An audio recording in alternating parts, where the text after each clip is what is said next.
Chapter 478. Red and Blue Battle Energy. Continuous attacks. The onlookers were stunned. This was clearly a sword fight between two Sky Knight, not an Earth Knight and a Sky Knight. Am I seeing things? Viscount List's sword fighting strength is so terrifying. Can an Earth Knight achieve such a fierce attack? Such a surging fire battle energy. Incredible. Powerful. Everyone exclaimed at this moment. They were all experienced knight and had experienced countless battles on the battlefield. They knew the gap between the sky and the earth. It was absolutely an insurmountable moat. However, List had created a bridge and turned the moat into a passageway.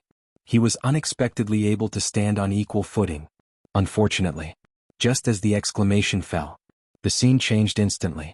After maintaining the balance for less than 10 seconds, List's battle energy couldn't support it anymore and was drowned by the blue and white water vapor. Clang. Gold and iron collided. He couldn't help but let go of his long sword. He took 6 steps back and almost fell from the guardrail into the sea. He grabbed the guardrail and stabilized his body. Phew. He exhaled and wiped the sweat on his forehead. He deeply understood the gap between him and the Sword Saint. As long as William was serious, he couldn't even withstand one move. But it was impossible for the Sword Saint to kill him in one move. He could still withstand 2 or 3 moves before being killed. If it was an ordinary Sky Knight, he could probably resist for 10 or 20 rounds. If I don't become a Sky Knight, I can't fly and dodge, so it's hard to compete with a Sky Knight. Intermediate Fire Dragon Battle Energy. No matter how famous it is, it's only an intermediate battle energy. He was a little disappointed with his current strength. Dragon Battle Energy had a limited effect on his strength. However, he didn't know that his performance had shocked the onlookers. Even William, who was taking back his long sword, looked at him with a very complicated expression. As a veteran Sky Knight of nearly 20 years, he naturally knew how strong he was. However, today an Earth Knight gave him the feeling that he was on an equal footing. Furthermore, it was his 17-year-old son. Even if it was only for a short moment, it was enough to leave him in shock and disbelief. He turned around and looked at the onlookers. All right, disperse and go back. Don't crowd on the deck. Let the shipwrights repair the damaged deck. The battle wasn't thrilling, but it still caused a lot of damage to the deck. Even the deck made of stone could not withstand the shockwaves from the battle between the two. Everyone was dismissed. William Lee then said to the disappointed List, "Follow me to the cabin." Inside the cabin, a retainer knight brought 2 cups of coffee. William took a sip, then stared at List and said, "You're right. Your strength cannot be underestimated. If it was 20 years ago when I had just become a Sky Knight, I might have been defeated by you if I was careless. I thought I was already very strong. I didn't expect there to be such a big gap between me and a Sky Knight." List shook his head. What he meant was that he was not satisfied with the dragon's fighting energy. However, to William it sounded different. "You shouldn't think that way. You are in the process of becoming a Sky Knight, but you haven't succeeded yet. You are still an elite Earth Knight. The fact that you can unleash such powerful combat power is already something to be proud of." "I understand," List replied. "But I thought I would be more talented." The Earl was stunned. He felt as if he had sprained his back. "How much more talented could you be? You became a Sky Knight at the age of 16 and became a Dragon Knight candidate of the mainland kingdom? Your current performance is in no way inferior to those Dragon Knight candidates. It took you less than 2 years to become a Sky Knight from an Earth Knight." He had an indignant look on his face. "Do you know that in the 40 years of my life, I've never heard of such behavior from you?" List wanted to say something. The Earl did not give him a chance to interrupt. "I have never heard of even a 17-year-old Sky Knight in the history of the Grand Duchy of Sapphire. In fact, there are still geniuses. Marquis Bull's grandson is a genius." Marquis Bull's grandson, Andre Sapphire, was able to forge a mithril armor at the age of 12. It is clear that his fighting energy training is already very strong. If he can maintain his talent, becoming a Sky Knight at the age of 16 will not be difficult. He could even become a Dragon Knight candidate. List was a little embarrassed by the Earl's flattery, so he led the topic to Marquis Bull. Marquis Bull had been captured by the Grand Duke, and his fate was unknown. His son had died in battle, but his grandson and close confidants had long since left Iron Hoof Island, and their whereabouts were unknown. As for the great mages of the Goat Gathering, they had no idea where they had escaped to. The assassination of the Sapphire Dragon came suddenly, broke out suddenly, and the outcome was unknown. "How do you know?" "I once found a set of mithril armor in Marquis Bull's study in Juniper Castle. There was a sentence engraved on it, Iron Knight Andre Sapphire. It was completed in the autumn of 149. The first set of mithril armor was given to Lord Grandfather. The Earl pondered for a moment. I know Andre. He was indeed 12 years old in 149. A 12-year-old Iron Knight is indeed a genius, almost on par with your performance. Perhaps one day he will become a threat to the Sapphire family, but with the Grand Duke riding on a dragon, there is no need for us to worry. I'm not worried. Regardless of what happens to the Grand Duchy of Sapphire, the strength that one has cultivated is the foundation of one's foothold in this world. The fact that you can think like this proves that you have indeed matured. The Earl did not dwell on the topic of Marquis Bull for long, and soon returned to List. The Earl carefully inquired about the situation of fighting energy in List's body. In the end he came to the same conclusion as List. He was indeed advancing to a Sky Knight, and there were indeed no obstacles in the way. Such a smooth advancement method, List, even I am beginning to envy you. When I advanced to a Sky Knight it took me an entire month. I don't know how much magic potions and energy I consumed before I broke through the barrier between mid-level and high-level fighting energy and successfully advanced. Perhaps I am standing on the shoulders of giants, and with your training experience I am more at ease. I am more willing to think that this is the blessing of the Knight's glory. You are indeed the son of glory, the pride of the Tulip family. The Earl patted him on the shoulder, and his tone became more and more gentle. Your future is destined to be more wonderful than I imagined. I hope to see the day when you surpass me. Such a sentimental and warm scene. Chapter 479. After the battle with the Count, the news that List was about to be promoted to a Sky Knight quickly spread in the Tulip fleet. Eunice, Trick, and others also directly asked List and got a positive answer. Incredible, Viscount List, you are ahead of all of us. I'm just one step ahead. Viscount List, I am doomed to be a Sky Knight in this life. Perhaps this is the gap between bloodlines. You have inherited the noble bloodline of the Count and Marquis Merlin. I think so too. My family has brought me the foundation and I have brought all my talents into play. Flattering the limelight, just deal with it. List put aside his complacent mood and continued to devote himself to his training. Fortunately, the Count understood his current predicament and sent him a batch of black tulip potions. Of course, this cost money, and it was impossible to give it away for free. He now has a budding magic fire seed, and no matter how many potions there are, they can be sucked dry by the magic fire seed in his heart. The hunted Windblade Wolf and Black Bat World of Warcraft meat have also been consumed in large quantities. Coupled with the brewed dry milk powder and the little food left in the gem space, the nutrition can barely keep up. The amount of food he had eaten alone was more than what 2 Trembling Woods could eat. In terms of quality, he eats better than the entire Blizzard Beast squad. It's not difficult to raise a Sky Knight, but to raise a dragon. I can't imagine how much nutrition will be needed after the magic fire seed germinates further. Fortunately, those problems can be left for the future, and now he can still afford to raise himself. With the constant changes in his chi, when he sailed to Ironhoof Island to replenish his supplies, he was about to complete the change in nature, and his mid-level chi was about to become a high-level chi. Every time he trains on the deck, he feels like he is floating and can fly thousands of miles at any time. But there is still one more step to go. What does it feel like to be a Sky Knight? His personal guard, Black Dragon Gang Light Magician Paris, was very curious. I haven't reached the level where I can completely interpret the realm of a Sky Knight, but the feeling of a Sky Knight being able to fly is wonderful. List stepped onto the ground of Oxhoof City's harbor, feeling the satisfaction of returning home. They set off at the beginning of October and returned home in mid-December. The war that had lasted more than 2 months had brought back too much emotion. How I wish I could also practice fighting energy.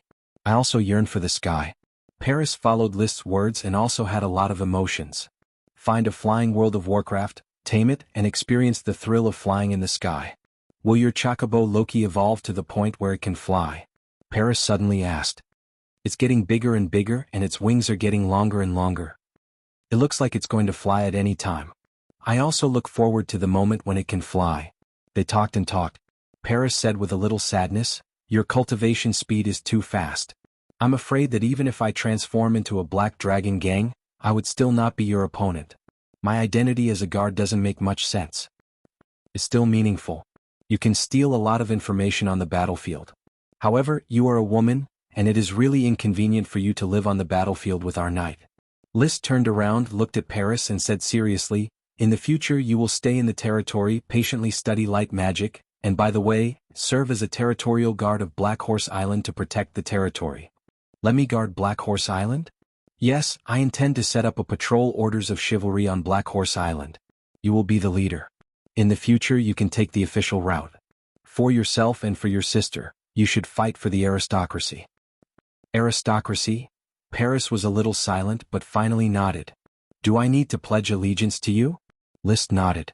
If you want to integrate into Black Horse Island, pledging allegiance to me is the most appropriate way.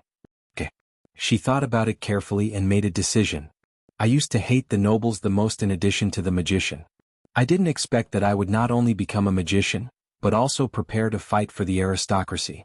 Viscount, when I return to Flower Town, I will pledge allegiance to you. We have known each other for so long, there is no need to be polite. When you are ready, you will pledge allegiance to me.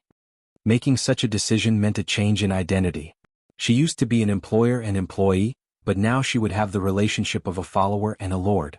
It also meant that she had resisted the will of the world and eventually succumbed to the hierarchical knight system of the world. After replenishing the supplies, they set sail again. On the third day of sailing, Liszt, who was meditating, suddenly opened his eyes. Just a second ago, the chi in his body finally completed the complete change. At that moment, he only felt that all the chi was ignited in an instant, burning along the meridians from the pores to the cell nuclei. The flames were connected and the chi was also integrated into one. With a little movement, he felt as light as a swallow. He suddenly walked out of the cabin, and under the watchful eyes of Dosen and the 8 little ones, he stomped on the deck. In the next second, his whole body shot into the sky like a rocket. Chi gushed from the inside out, allowing his body to overcome the shackles of gravity and climb upward. The wind whistled in his ears. Lowering his head slightly, he suddenly saw that the tulip had become small. The many ships around it had also become small. Fortunately, I am not afraid of heights. If there was a Sky Knight who was afraid of heights, I am afraid that I would be crippled. As Liszt soared, he was still operating his chi. He had read the high-grade chi secret manual, Rising Red Sun, and could already recite it backwards. This high-grade chi secret manual not only introduced the way to operate chi, but also how to use high-grade chi to soar into the sky and release sword moves in the air. He only needed to operate his chi according to the special route recorded in the secret manual, and his body would be able to glide steadily. When the degree of continuation of the chi operation reached the limit, he immediately stopped the operation, began free fall, and operated a new chi route. His body stopped falling and slid towards another sail. Boom. When he landed, the chi gathered at his feet, allowing him to stand firmly on the deck. However, the huge impact was not well controlled, and the deck was broken and the sailboat shook violently. Sir Viscount. The knight on the ship hurried to the bow deck and exclaimed one after another. Don't be nervous, I'm just practicing. You continue with your business. He smiled faintly, calmly leaped, and once again soared into the sky, leaving behind a group of knight, dumbfounded. Heavens, Viscount Liszt really promoted to a Sky Knight. A 17-year-old Sky Knight, the bloodline of the Tulip family, sparkling. Powerful, handsome, Knight of Glory, no one is more noble than Sir Viscount Liszt. I have witnessed the Sun of Glory with my own eyes. Coral Island's second Sky Knight. 2 years ago, who could have thought that such a moment would happen? Chapter 480. Once again soaring, Liszt landed on the deck of the Tulip. This time he controlled the impact of the fall and did not trample on the newly repaired deck. The Count was already waiting at the bow. After seeing Liszt land, he took a deep breath and exclaimed, I am proud of you, my son. After saying this, he suddenly realized that he had said this to Liszt several times during this time. The pride that Liszt brought him was one thing after another. Thank you, father. When we return to Tulip Castle, I will hold a grand banquet for you and announce the good news to all the aristocrats and commoners of Coral Island. As you wish. Liszt readily accepted the good advice. Then he accepted the congratulations of all the aristocrats on board. Everyone knew that the Grand Duchy of Sapphire was a rising aristocratic star. At this moment, no one doubted whether Liszt could reach the current achievements of Count Lee William in the future. He could create a new family at any time. Creating a family and carrying forward the bloodline was an incomparably glorious thing for the aristocrats of this world. Liszt did not understand before, but after communicating with the Count, he realized that the Count was looking forward to such a thing. It meant that the Tulip family would continue to grow and achieve new achievements. Just like when the Count changed the family name to Tulip, it was a glorious moment. The sailboat his followers were riding quickly approached. Marcus and others boarded the Tulip and offered a song of loyalty to List.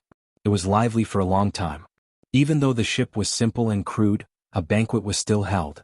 Everyone drank until they were drunk. List was no exception. He was very excited and the aristocrats kept urging him to drink. He drank one cup after another until he finally fell asleep on the table. The night passed. As usual, he woke up early in the morning. As an ordinary sky knight, his body's strong resilience made him not feel the slightest hangover. In high spirits, he watched the sailboat sail towards Coral City's port. He really wanted to fly over and show off his new identity, but he restrained this impulse.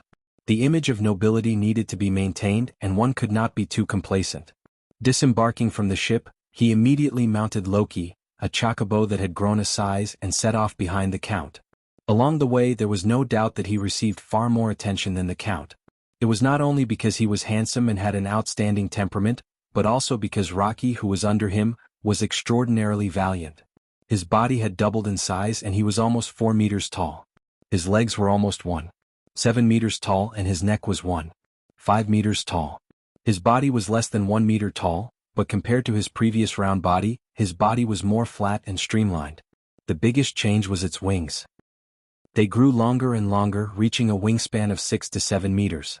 Because the changes occurred during the voyage, he has not recalculated Loki's current physical condition, but from the appearance alone, he has conquered everyone's eyes.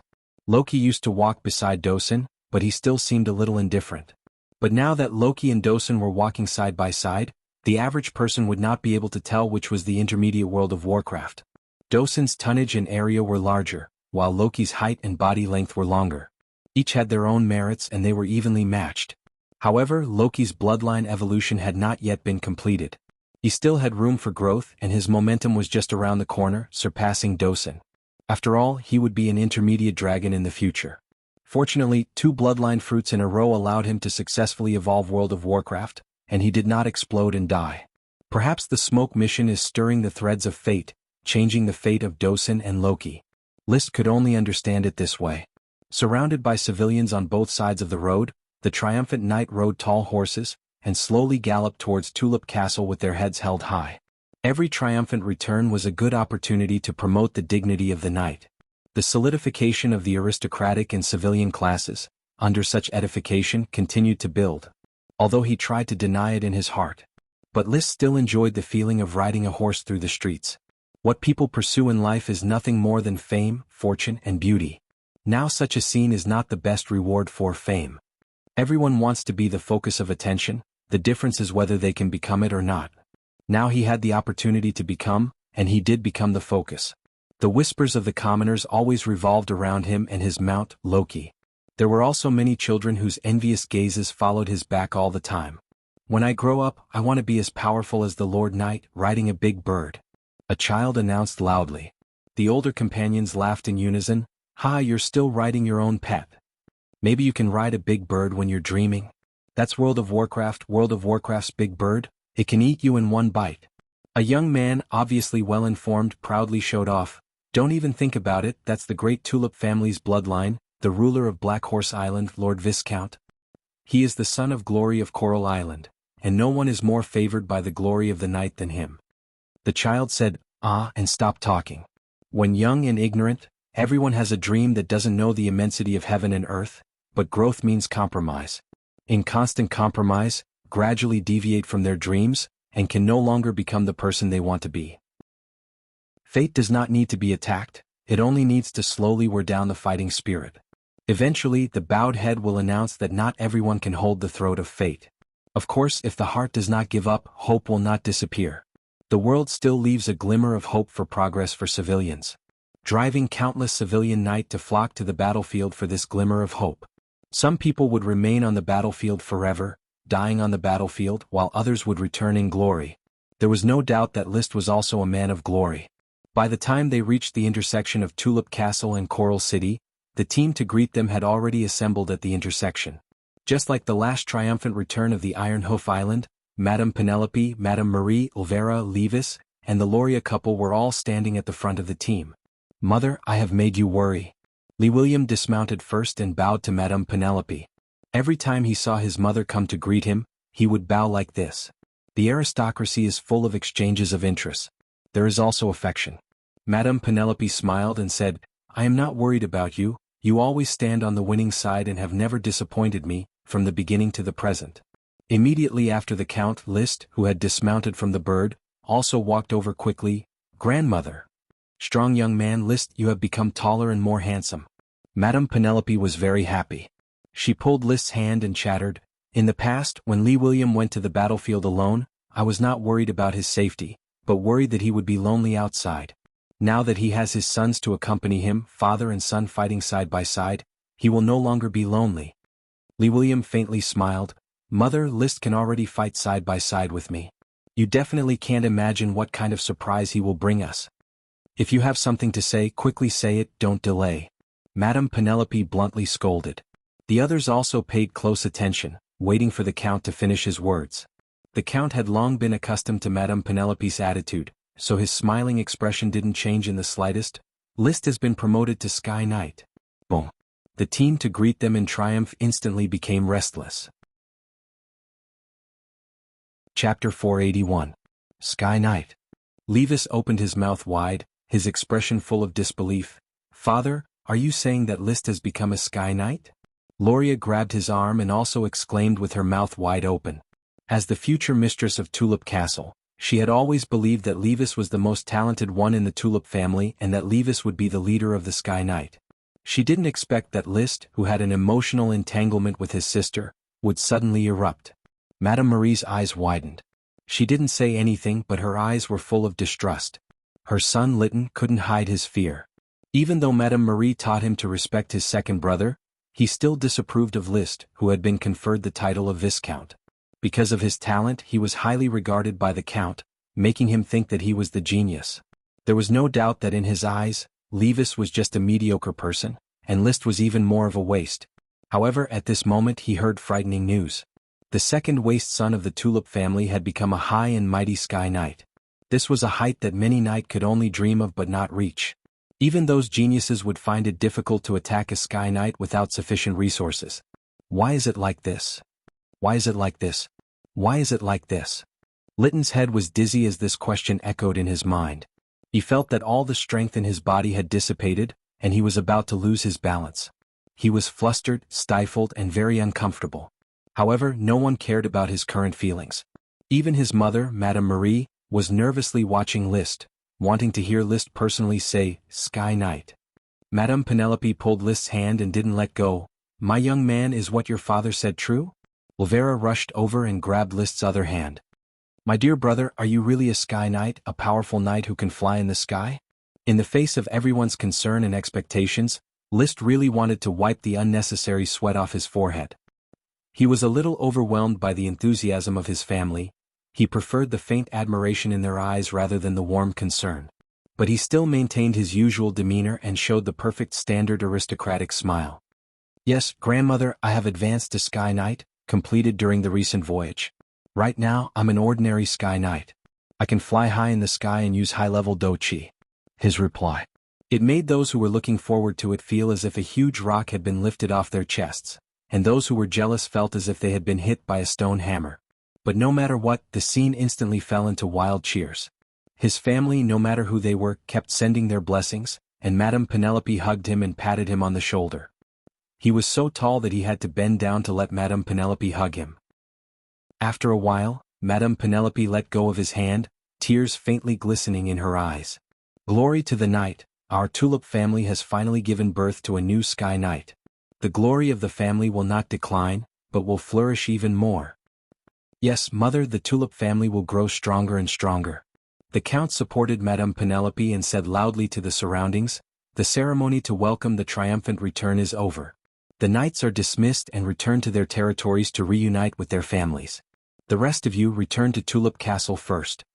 Liszt straightened his back and was just about to turn over and ride Loki. Levis pulled him back. Liszt, I simply don't know what to call you. Sky Knight, you have achieved the height that I have dreamed of.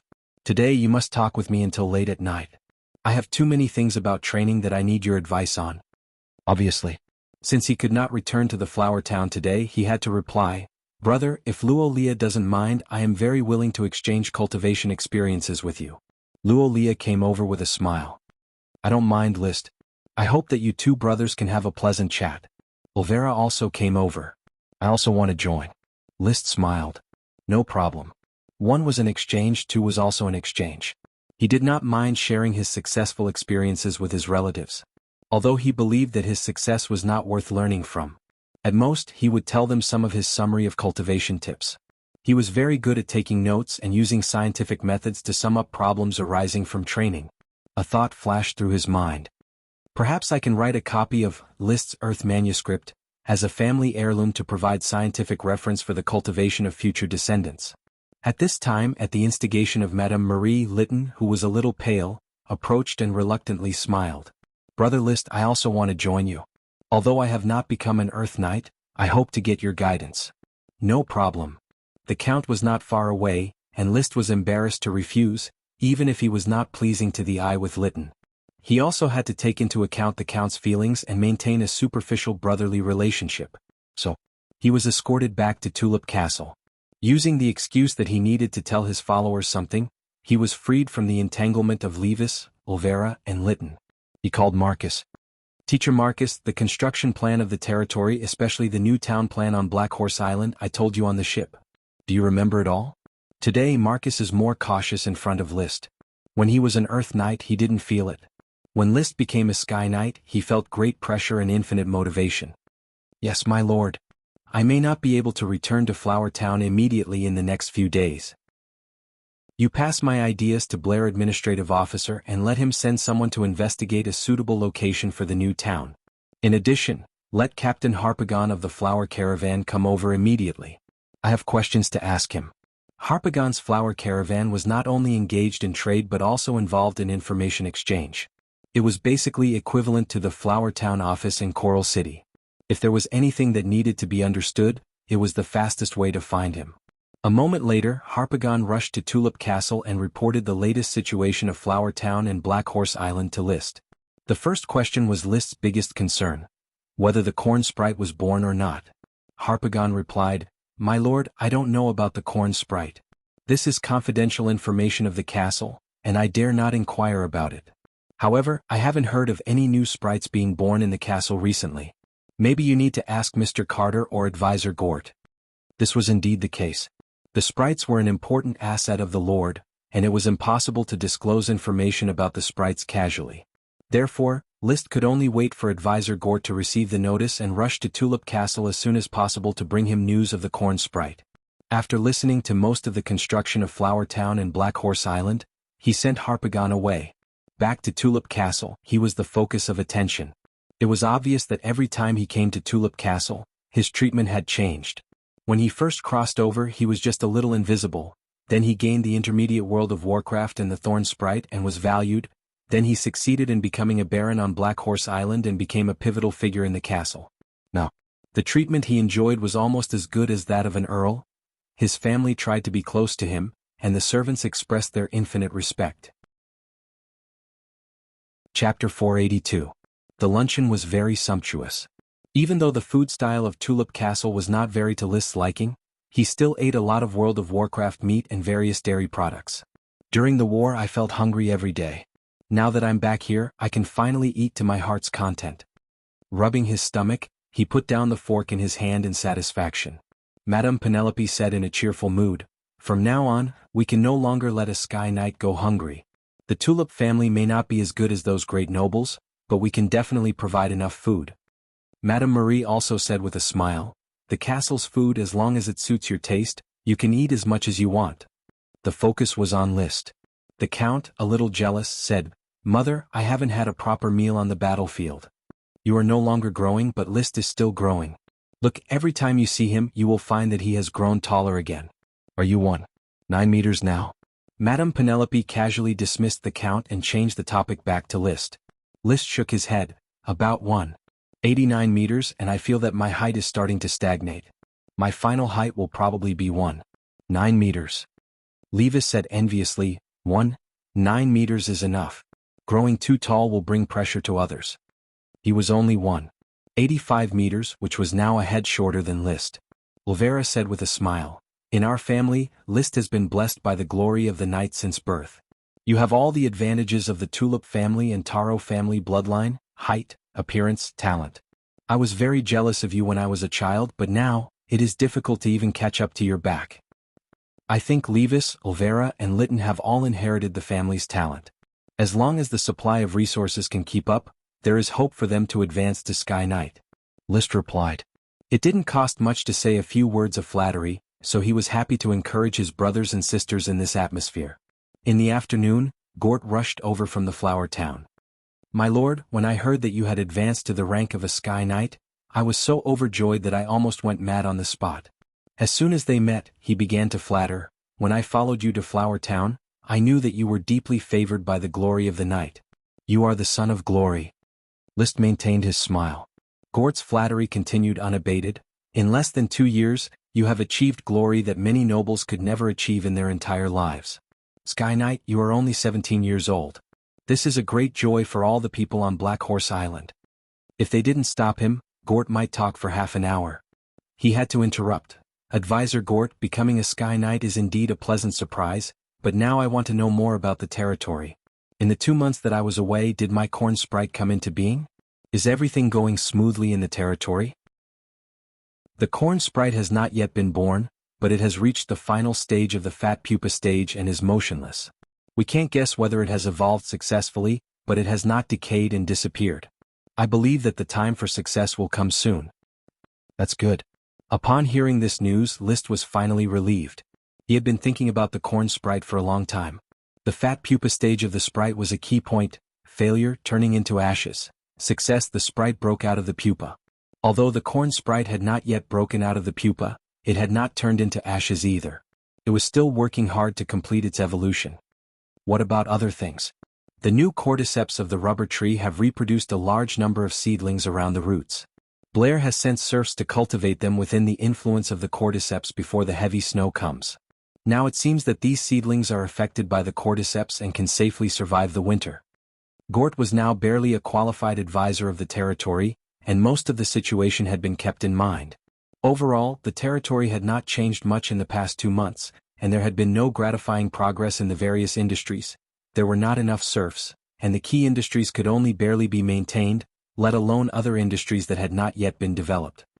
The 2 batches of serfs have lost a total of more than 800 people. The actual number of serfs that have arrived safely is 16,316. For the time being, 8,000 serfs have been placed in the Flower Town and 8,000 serfs have been placed in the Port Town. They have not yet been assigned jobs and residences. Do we have enough houses for them to live in? In accordance with your instructions before participating in the development order, the carpentry workshop has urgently produced a batch of upper and lower beds. In this way, 8 serfs can live in a wooden house, barely placing everyone in the wooden house to resist the cold. However, there is still not enough clothing and many serfs are still suffering from the cold. Let the residents who have spare clothes first contribute the unused cotton-padded clothes, and then urgently purchase cotton-padded clothes from other places. The serfs have been transported back at a great cost. Even if they are lost during the voyage, I hope that none of them will starve or freeze to death when they arrive at the territory. Sir, I will try my best to arrange it. Not try your best, but it must be done. List said seriously, pushing the responsibility of solving the problem to officials such as Gort. In fact, the root of the problem was that he was too greedy and sent too many serfs, resulting in a lack of winter clothing. Gort thought about it and said, "Sir, we are buying clothes like crazy. I am afraid that the price of all cotton-padded clothes and quilts on Coral Island will increase significantly. Don't be afraid to spend money. Advisor Gort, leave the money to me. All you need to do is to complete the construction of the territory according to my instructions. The money spent now will be multiplied in the future. There are too many profitable industries on Black Horse Island and Flower Town." "I understand." Gort nodded. "This winter, I will get all the officials of the territory to move and work hard to complete your instructions." As a superior, List rarely intervened in frontline work now. He only needed to command the officials of the territory. After a careful conversation with Gort, he stayed at Tulip Castle for the night and talked with Levis, Olvera, and Lytton all night, exchanging cultivation experiences. He did not hide anything. He had explained all the problems he had encountered in his cultivation. He had also shared some ideas on how to use scientific methods to aid his cultivation with his brothers and sisters. In any case, the improvement of the strength of his brothers and sisters was not bad for him. They always had the same blood flowing in their veins. When the family is strong, everyone can be sheltered. There must be a way to cultivate qi, and there must be a way to take medicine. I have summed up the reason why my personal cultivation is so fast. There is no other reason. I am good at summarizing. List, like a teacher, spoke with confidence and assurance. What you are most concerned about is taking medicine. Tonight I will focus on how to take medicine. My knowledge of taking medicine comes from a large number of books bought by my father, grandfather, and myself. Everyone's way of taking medicine is different, but if you look carefully, you will find that there are common principles. He asked the servant to bring paper and pen. He wrote and drew on the table. This is a set of common principles.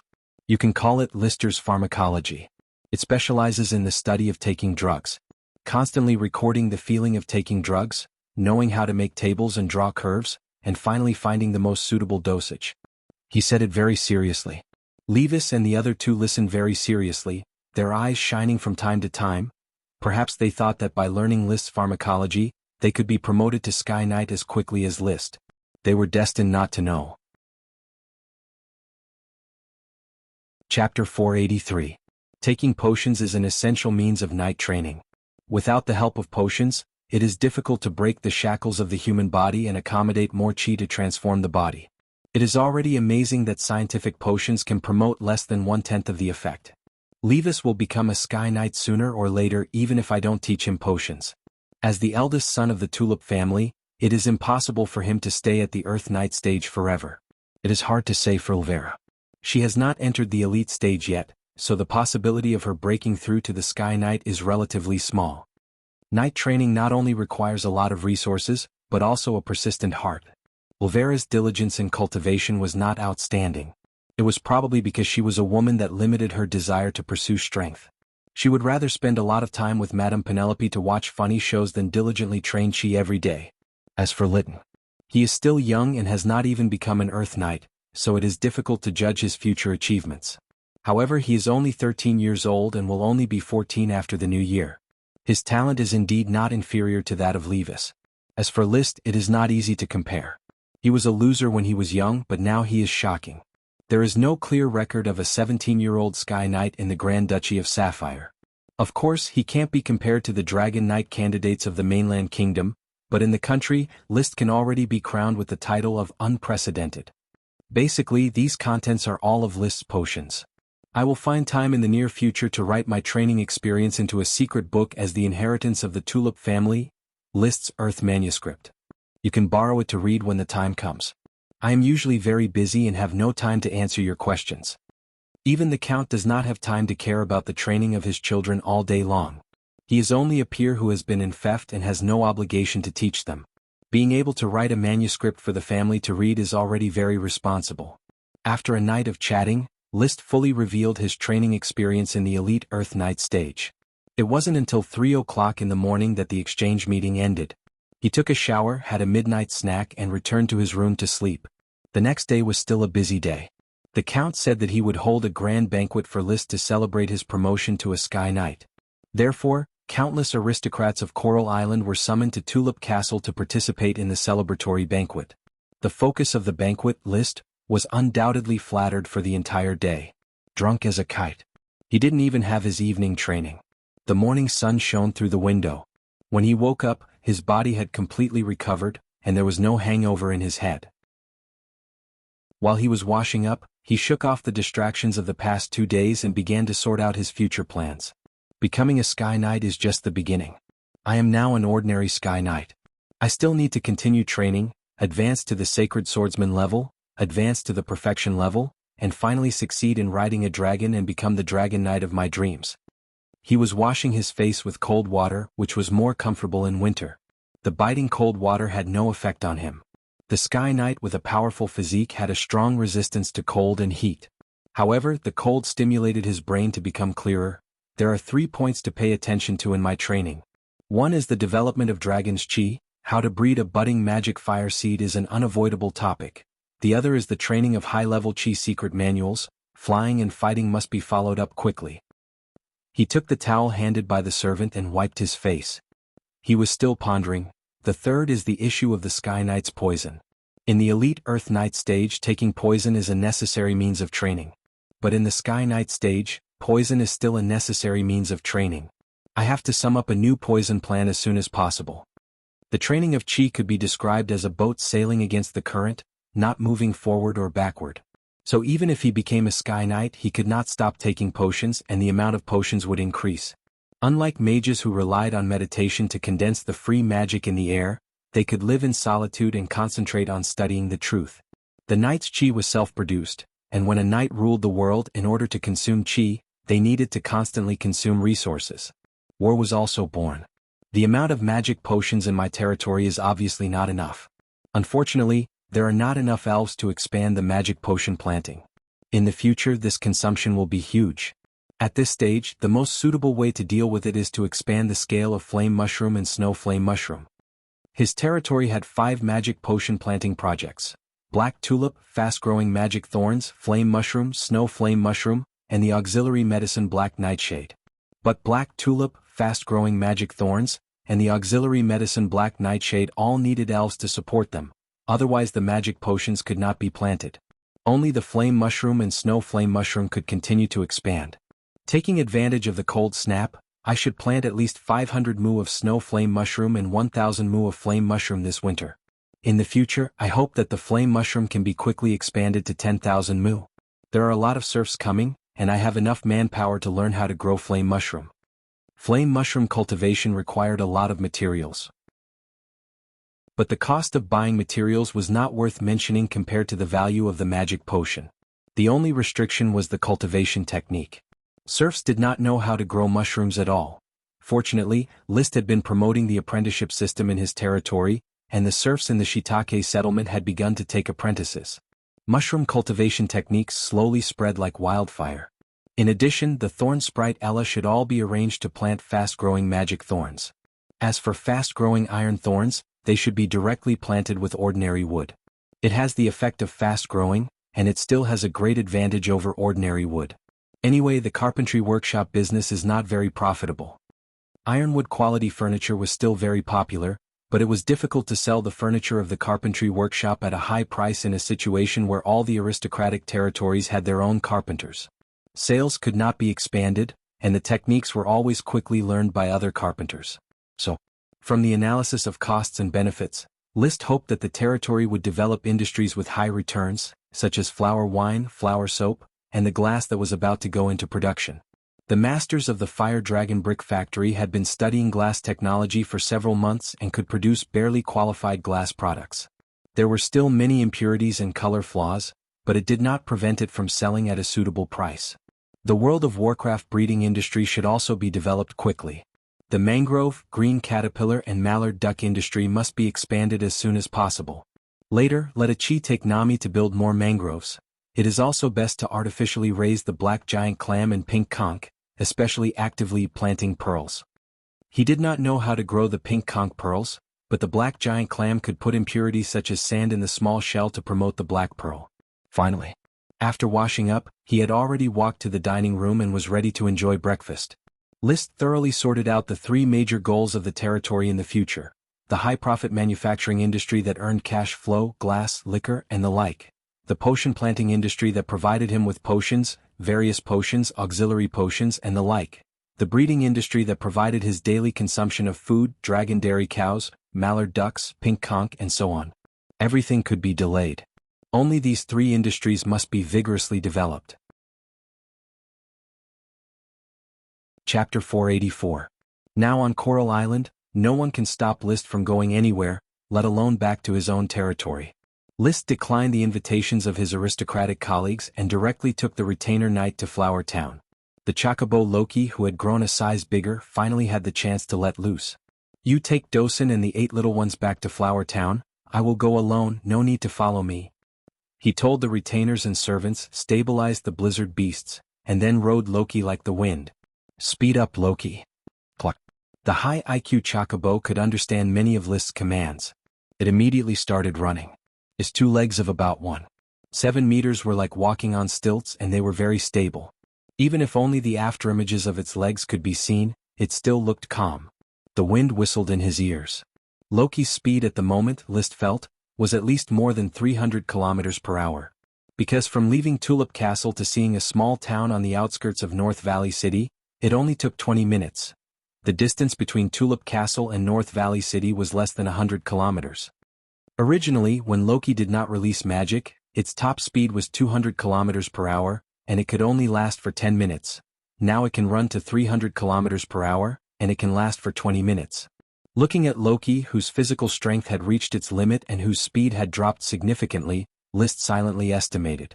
He let Loki rest for a while in the grove beside the road. He fed it some wheat and water. A quarter of an hour later, Loki clucked, announcing that its physical strength had been restored. List continued to drive it to complete other data calculations. Jumping in place, vertical height of 6 meters, horizontal length of 35 meters. Sprinting and jumping, vertical height of 5 meters, horizontal length of 90 meters. Such data could be called perfect. But when List allowed Loki to use the magic lighten body spell, its data became even more terrifying. It ran at a top speed of 500 kilometers per hour, like a bolt of lightning from the North Valley City to the Flower Town, stopping at the edge of the Thorns Forest and Thorns Ridge. When sprinting and jumping, the vertical height could reach up to 20 meters, and the horizontal length was more than 200 meters. It could almost be seen as flying close to the ground. The Sky Knight can fly up to 100 meters in the air.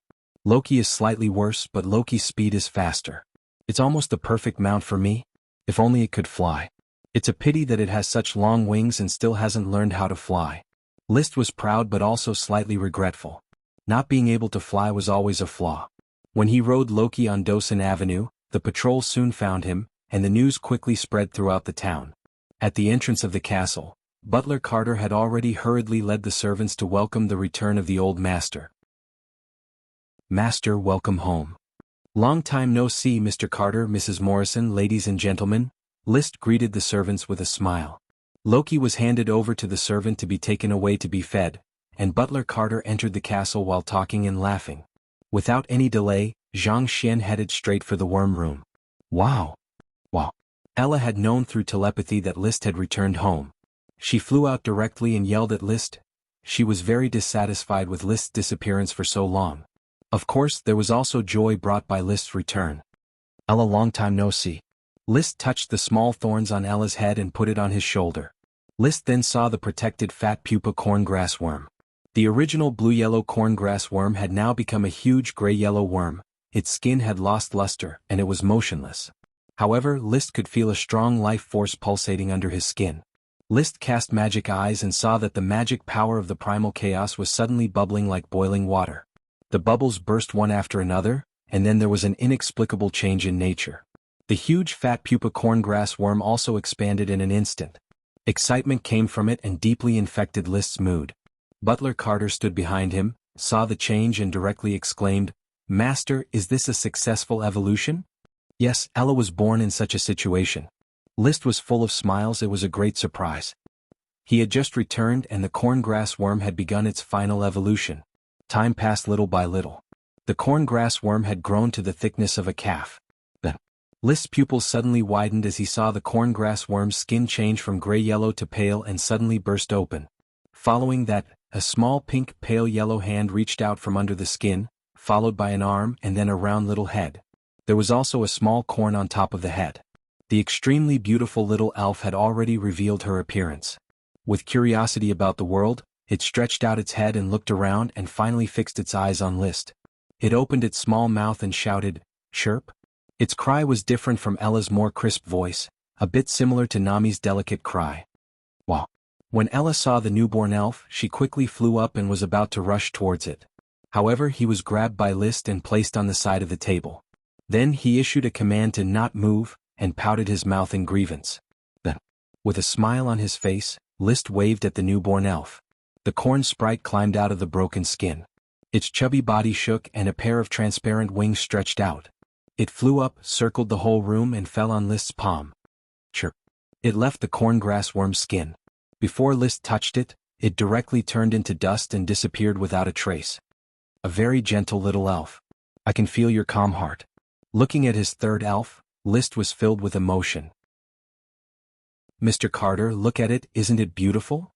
"Yes, my lord, it is unbelievably beautiful, and I feel so lucky to be able to see the birth of a new fairy in my lifetime," Mr. Carter said, choking with sobs. The birth of the thorn sprite was a surprise for him. He had only heard of the mangrove sprite, and it seemed to be raised outside. Now this corn sprite was born with his own eyes. He regarded List as his closest person. He was gratified and happy for List's growth. List had a new elf and he couldn't help but cry. "Wow!" Ella cried on the table. But neither List nor Carter paid attention to it. They still looked at the pale yellow beautiful corn sprite. It should have been called the corngrass sprite. However, with the successive birth of corn, oil corn and cob corn, corn has become a large family. This year's harvest of corn, oil corn and cob corn has been reserved for large-scale cultivation during next spring plowing. Although the effect is not clear, there is no doubt that these three kinds of corn are good things. Even if the variety is not good, corn grass itself is a high-quality pasture. The corn sprite is very useful. Chapter 485. List really didn't think of a name for the corn sprite. The name of the thorn sprite, Ella, came from the rise of thorns. The name of the mangrove sprite, Nami, came from the tide mermaid. They were all heroes in League of Legends, but there didn't seem to be any heroes related to corn. It's not that there isn't any. Jigs, the dynamite genius, is related to corn. But the name Jigs is not cool enough, nor is it three-dimensional enough. Moreover, I remember that the manager of the fruit-stealing monkey training ground is called Jigs. It's awkward to call him by this name. So, after thinking for a long time, he couldn't think of a suitable name, so he just randomly picked one. Let's call it Mickey. List didn't know why it was called Mickey. Anyway, he thought of such a name and made it the name of the corn sprite. In fact, in the great noble families, the sprites generally didn't have a name. Just call them by their cordyceps name. After all, there were too many of them. But the tulip family was not that rich, so every sprite had a name. List naturally named his sprite. "Master, I'll send the news of Mickey's birth," Carter said with some eagerness. The birth of the sprite was obviously another glory worth celebrating. Go. However, before Carter went out, the town's officials had hurried to the castle. The officials led by Saya were notified by the patrol and quickly rushed to the castle. "Mr. Carter, is the master in the castle?" "Gentlemen, the master is welcoming the birth of the corn sprite, Mickey. I'm going to inform you." "What? The corn sprite has been born?" The officials who knew about it exclaimed again. "God, the glory of the night, surprising things happen one after another. All the glory gathered on the master we follow." At this time, List came down from the second floor. There was a sprite sitting on each of his shoulders. On his left shoulder was the snow-white Ella, who was still angry with a flat mouth. On his right shoulder was the light yellow corn sprite Mickey, who was curious about the surroundings. Unfortunately, Nami was not here, otherwise there might be one on his head. "Praise the master. Praise the Lord." The officials quickly began to bow. List smiled. "You don't have to be so polite. Let's leave the celebration to future banquets. Now I'm more concerned about the development of the territory, especially the arrival of the new serfs and the arrangements for the incorporation of the knight and his family." Isaiah stepped out and said, "Sir, the knight has been taken to Black Horse Island by Captain Marcus. Except for a few Earth Knight instructors who stayed in Flower Town, the other knights went to Black Horse Island. Consultant Gort also went to Black Horse Island to settle the knight." "Then how are the serfs of the Flower Town arranged?" "In accordance with your instructions, Flower Town did not continue to cultivate wastelands, and most of the worm stocks were gradually transferred to Black Horse Island. Therefore, the new serfs were only temporarily arranged to live in Flower Town and renovated roads and wooden houses. When the new town of Black Horse Island is built in the future, they will gradually move there to farm. You officials must purchase materials and ensure that the serfs can survive this winter. I will find a way to get the gold coins." "Yes, sir." After accepting the compliments of the crowd and discussing government affairs for half an hour, List dismissed the officials. Just as the squires and servants had returned to Flower Town with the blizzard beasts, List arranged the blizzard beasts in their respective kennels, then left the castle and went to the magic workshop. His magic potions were not enough and he urgently needed Chris Truth to provide a new batch of magic potions. He also came here to pick up the magic books. He gave Chris a lot of gold coins to buy magic books. Therefore, the achievement of the bookmarking madman must continue. In case there is a new chi secret technique hidden on the cover of a book, there is no harm in scratching it. When he arrived at the magic workshop, Chris was not working. Instead, she was sitting in a rocking chair in the cold wind, looking at a withered tree not far away as the last leaf drifted down. What are you thinking about? List's voice interrupted Chris's wandering mind.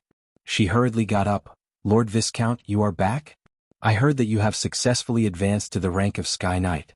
Praise the Lord, this is an admirable achievement. I'm not lacking in talent and effort. It is natural for me to become a Sky Knight. List said lightly. In his own territory he did not need to be modest. Lord Viscount, are you here to get the magic potion? I came to see you to understand your progress, to take some magic books back to read, and finally to get the magic potion. His purpose was, of course, the magic potion.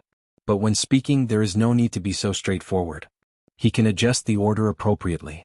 Chris's face flashed with a hint of surprise, and then she replied, I have been a little uneasy recently. It seems that my understanding of magic has reached a critical point, but there are always a few situations that I don't understand and need to be carefully considered. Don't worry, if there is any problem you can tell me. Although I am not a magician, I can consult other magicians. If I really can't solve it, I will ask Lord Viscount for help. So, how many magic books did Mr. Elkson sell? I spent 30 gold coins to buy 3 boxes of magic books, mostly theoretical notes. And I spent 136 gold coins to buy 4 kinds of high-level magic and 8 kinds of ordinary magic, including a high-level light magic shadow projection, which is worth 40 gold coins.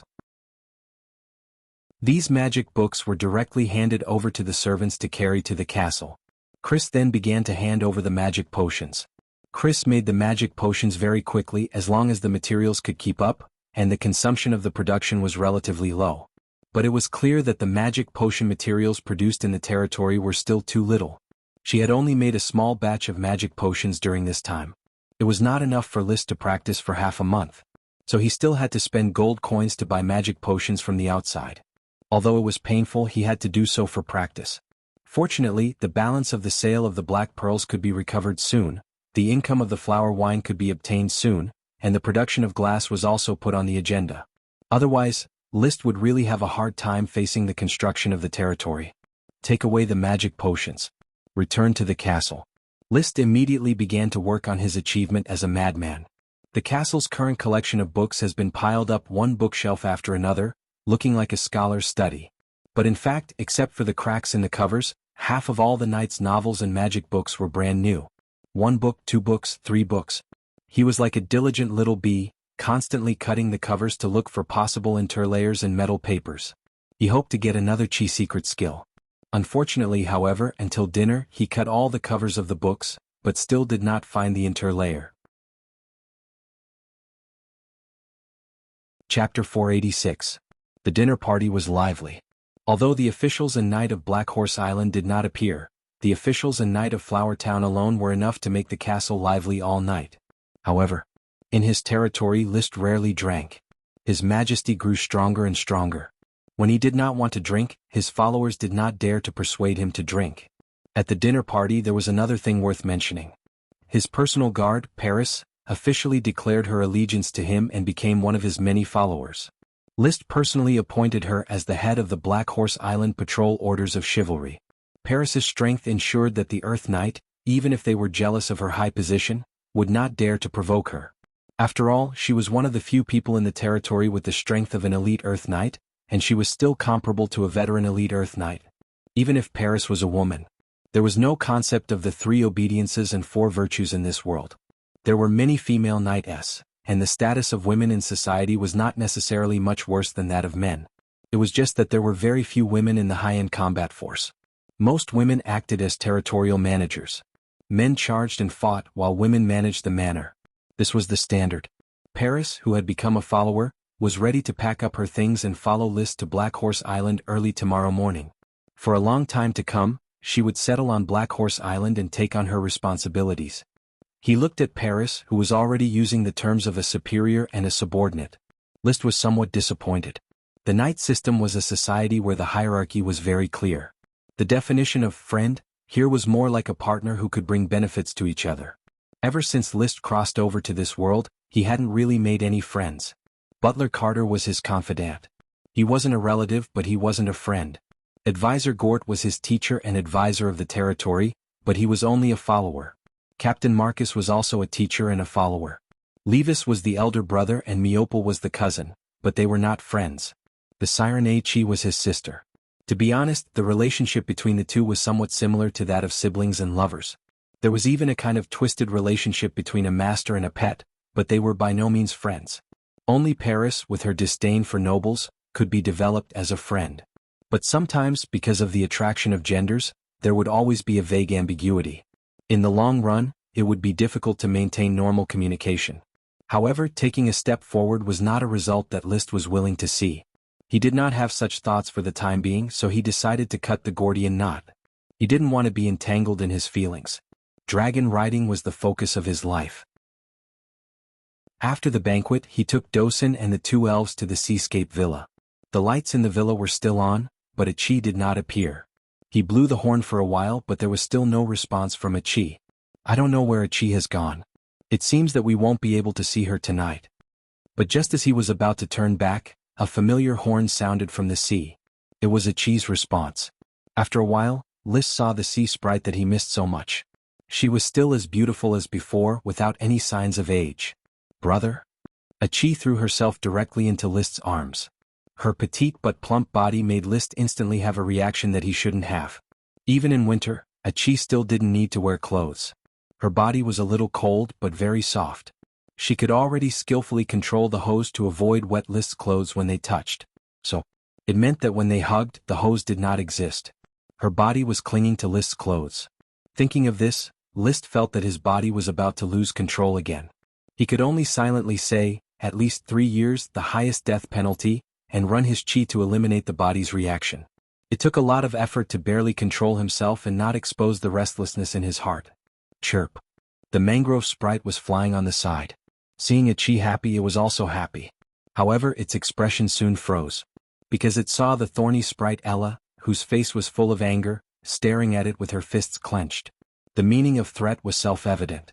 This reminded Nami of the first time they met, when Ella gave it a rough slap. It left a very deep shadow. It shrank its neck, lay on Achi's back and looked at Ella cautiously. Then its eyes turned to the corn sprite Mickey on the other side. Mickey was a gentle sprite. After a few chirp, it slowly flew towards Nami. Then the two little elves circled around each other. It was obvious that this was the first time they had met and they were very friendly. However, it was limited to a friendly greeting. Sprites were not social creatures and they did not have abundant social emotions. They were more attached to their contracted masters. Brother, Achi has a lot to say to you. After the hug, they could finally chat normally. Achi quickly jumped up and took out 5 sprite worms from the shell like a treasure. Liszt was almost speechless with surprise. 5 sprite worms were placed on the table. They were yellow-brown, purple-brown, pink, cyan yellow, and black-brown. They all looked the same, with 2 small gills behind their heads, suitable for survival in the water. Achi, where did you get so many sprite worms? Are they all contracted? These are all sprite worms in the deep sea, so Achi contracted them. However, Achi also found 2 sprite worms in the mangrove by the sea, waiting for brother to contract them. 5 contracted ones. 2 uncontracted ones. In other words, Achi had brought him 7 sprite worms.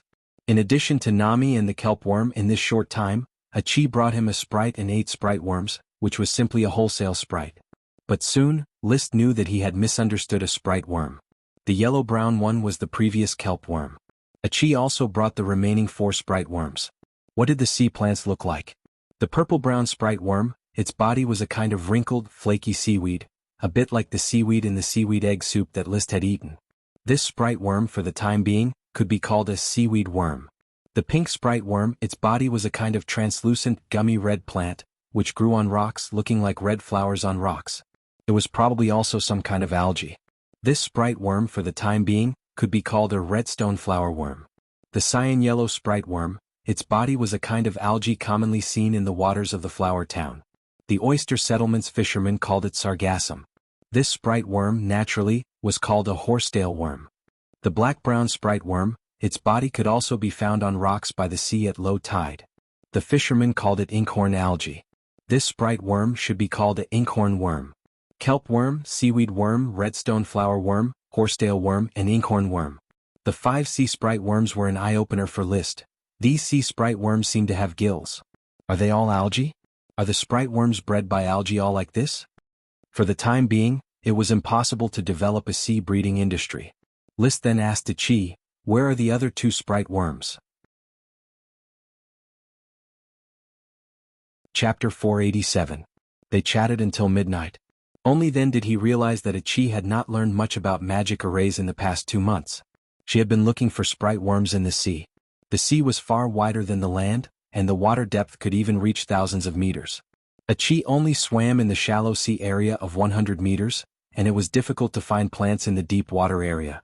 The laver worm, redstone flower worm, and inkhorn worm were not found in the waters near Black Horse Island, but in the waters near Coral Island. Now their worm stalks have been transferred by Achi to the waters around Black Horse Island. The horsetail worm was found in the waters of Flower Town and was also transferred by Achi to the waters of Black Horse Island. Achi, I appreciate your efforts to find sprite worms in the sea, but pay attention to safety. After all, there are many sea monsters in the sea. You can hunt low-level sea monsters, but mid-level sea monsters are very dangerous, not to mention high-level sea monsters and even super sea monsters. Brother, Achi has become very strong and can deal with mid-level sea monsters. No matter what, don't try to be brave, understand? List pinched Achi's nose. I hope that you can study magic arrays seriously and help me navigate the sea unimpeded when the era of big sea navigation arrives in the future. Even become a water mage as soon as possible. Achi nodded seriously. Brother, Achi understands. Achi will study hard, work hard to become stronger, and help brother navigate the sea safely. That's my good Achi. Early the next morning, List took the flowers to Black Horse Island. When passing by Mangrove Island, he drove the sampan directly and observed around the mangrove forest. Because of Achi's orders, the mangrove sprite warmly received List and guided him to the worm stalks and sprite worms in this place. This was the first time Nami had appeared in an environment with outsiders. It caused many people to exclaim. However, many people in the territory already knew of the existence of the mangrove sprite, so they were not too surprised. Soon, List found the sprite worm basking in the sun under the guidance of Nami. Its worm stalk was a small tree in the mangrove forest, near the sea. There was a long fruit hanging on it. Is this an autumn eggplant? List recognized at a glance that this tree was a very common tree species in the mangroves. In fact, most of the mangroves cultivated at the Red River estuary were planted with the seeds of the autumn eggplant. As it was a viviparous tree species, the seedlings would directly develop on the tree. After harvesting, it could be easily transplanted to other places. The fruit of autumn eggplant can't be eaten. It's bitter and poisonous. It's not as useful as Nami's mangrove. Its only function is to contribute seedlings and provide materials for the expansion of the mangrove forest. No matter what. What needed to be contracted still needed to be contracted. Sprinkle the jade powder, lure the green sprite worm to lick it, then stretch out its finger and take a bite. The contract is successful. It became List's 27th contracted sprite worm. He had a total of 29 contracted sprites, among which the thorn sprite worm and the corngrass sprite worm had evolved into lesser sprites. The 5 sprite worms contracted by Achi were not included. Captain Costo, don't go to Black Horse Port. Continue north. My mangrove sprite told me that there is a small island north of Black Horse Island with new sprite worms. Sir, Sprite is amazing, it can find new sprite worms. Captain Costo exclaimed and continued to sail north. In the evening, following the flowers, Achi continued to give hints and finally found the island. The island was very small, a little smaller than Mangrove Island. The mangrove forest was not as big as the mangrove forest of Mangrove Island, but there were many birds, mostly seagulls. We should drive away the seagulls and continue to raise green caterpillars and mallard ducks here. List stood at the bow of the ship, reached out and casually pointed, deciding the future of the island. Let's call it Seagull Island. After all, we have occupied their habitat and we must leave something to commemorate it. Sir, you are always so generous and kind. List chuckled. Captain Costo was earnestly flattering him, but it sounded a bit ironic to his ears. Occupying the seagull's habitat and only keeping a name, does this have anything to do with generosity and kindness? Anyway, soon Nami showed him the location of the sprite worm, which saved him the time to use magic eyes to observe. The worm stalk was also a small tree, and it was a common tree species in the mangrove forest.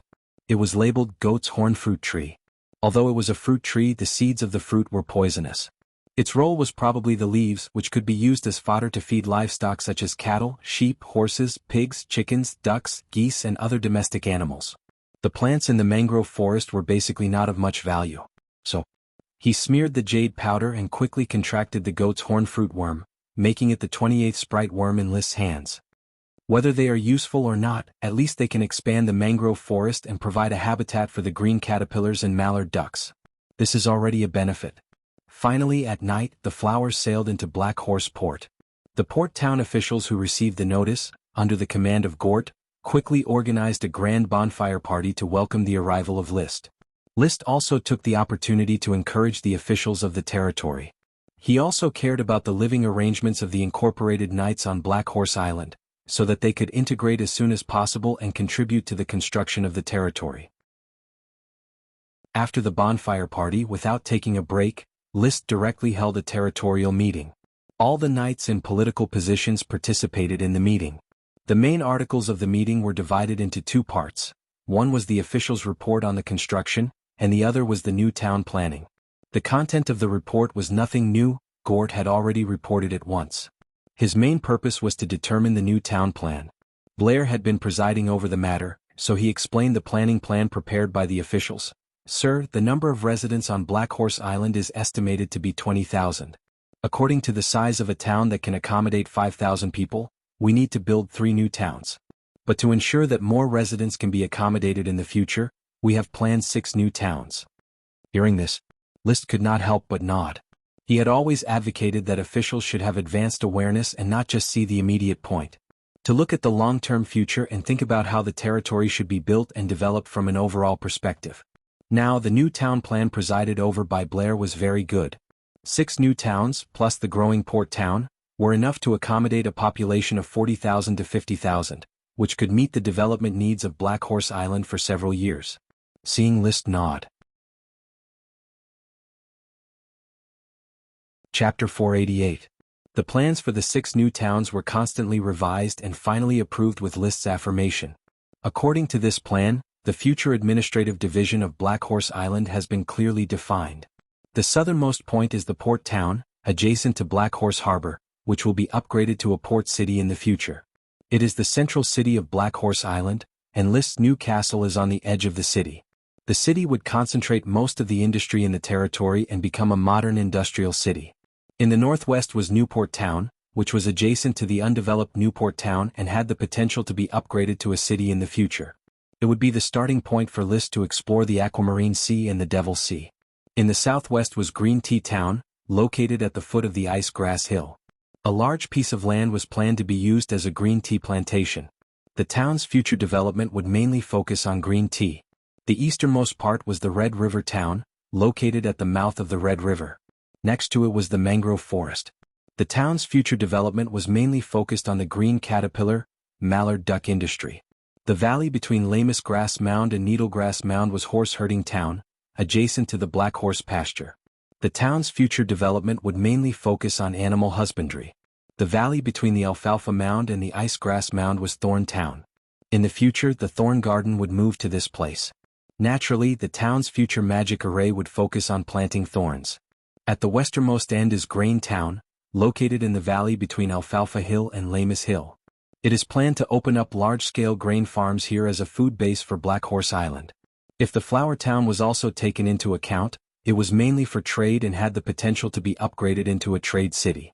Thus, List's territory plan had formed a structure of 8 small towns. The knight did not have enough meritorious deeds for the time being, so everything in the territory was his property. In the future, even if he were to grant some small towns and villages, they would be granted to poor places. Now that the plan was made, the next step was to arrange the construction. Many of the idle labor force of the serfs would be mobilized this winter to ensure that there was enough food and clothing to keep out the cold. This winter would not delay the project too much. The officials of the territory already had the experience of winter construction, so they knew how to arrange their schedule. List was not stingy. He immediately decided to plan several bathrooms for men and women in the port town and the new town to be built in the winter. He would use the magic of the fire dragon to heat them up so that the serfs could expel the cold from a day's work. As such, after the meeting in the evening, List summoned the smoke quest and found that it had been completed. Mission completed. Reward, peas that produce rhizobia. Immediately, a new quest was released. Quest. With the arrival of the mangrove sprite and the corn sprite, the thorn sprite feels that its status is threatened. It can only vent its anger through its fists. Please guide it to vent its anger correctly. Reward, 1 sprite worm. Well, Ella's anger is vented. List raised his eyebrows, looked at the mission reward, connected with the mission content, and vaguely had an idea. Should I tell it to vent its anger on farming so that it can get the best love from me? Or have it influence the thorns to breed new sprite worms? It was hard to say whether lesser sprites could influence the birth of sprite worms of the same kind. However, according to his observations from the tulip family, there was more or less such influence. Tulip Castle not only had a great tulip sprite, but also 2 tulip lesser sprites, 1 was given to Elvira, and 8 tulip worms, 2 were given to Elvira. In addition, there was a tulip worm which was given to List. In other words, the tulip family obviously had an abnormal number of tulip sprites. This was certainly related to the large number of tulip sprites planted by the family, but it was also the result of other greater sprites and lesser sprites influencing each other. In any case, I have to guide Ella to apply her temper to farming so that it doesn't cause trouble for Mickey. It is best if it can really help breed new thorns worms. With 1 more thorns worm, I can produce more than 100 acres of fast-growing magic thorns. Ella planted 800 acres of fast-growing magic thorns, and the new thorns worms planted another 100 acres of fast-growing magic thorns. Relying on the thorns potion alone, it was probably enough for a third of List's potions. Counting the flame potion, ice flame potion, black potion, and black nightshade auxiliary potion, it was enough to cover half of what he needed. He did not stay long on Black Horse Island. The next day, after inspecting the crowded dormitories of the serfs, he left Black Horse Island by boat and returned to Flower Town. After eating, drinking, and training the Blizzard Beast, he began to guide Ella to establish the correct morality, values, and elf outlook on life. Ella, I know you don't like other sprites, but you need to know that they are all my sprites. You can't hurt any of them. Ella retorted, wow. Its emotions showed that it wanted to teach Mickey and Nami a lesson. Snap. List aimed at its head and used his finger-flicking god art. Wow. Ella made a fierce expression and bluffed to scare List, but its actions were useless. Snap. List used his finger-flicking god art again. Wow. Snap. Wow. Snap. Whoa. Ella finally gave in and covered its head, not daring to make any more noises. After subduing Ella's violent temper, List began to persuade it. Ella, do you know how to make me like you? You have to plant your thorns. I need thorns and you can cultivate them so I will like you. If you can find thorns to help you, I will like you even more. Wow. Ella was a little unclear. List had to pull out a thorn vine, make a happy expression, then pointed to Ella and then pointed to the thorns. Ella was stunned for a moment, waved her little hand, sowed a green light, and suddenly the thorns sprouted again. Seeing this, List decisively kissed it. Ella laughed and was very happy with List's kiss. So, he cast his magic even more happily, making the thorny vines grow even more tender shoots. Basically, List has made it understand that thorns are equal to kisses. The next step is to guide it to cultivate the 800 acres of Thorns garden to vent its dissatisfaction. At this time the corn sprite Mickey was needed. List deliberately treated Mickey well, provoking Ella's anger. Then let Ella plant thorns so that it would perform better. This requires a period of edification. List only stayed in Flower Town for a day, then had to interrupt training and go to Tulip Castle to participate in this year's celebration banquet. The Count retitled several Lord Knight, and a Lord Knight was conferred as the new Baron. Then there was the distribution of minerals. The minerals were distributed to the Lord after the Grand Duke collected taxes. Although there were not many mines plundered this time, List was second only to the Count in terms of military merits. He was given 50,000 pounds of iron and some copper, tin, aluminum and other metals. Metals can not only be used to make weapons and tools, but also very practical magic materials. After a night of revelry, the first heavy snow of the year came quietly at night. Early the next morning, List stepped on the snow and returned to his territory. This time he would stay in the territory for a long time without going out.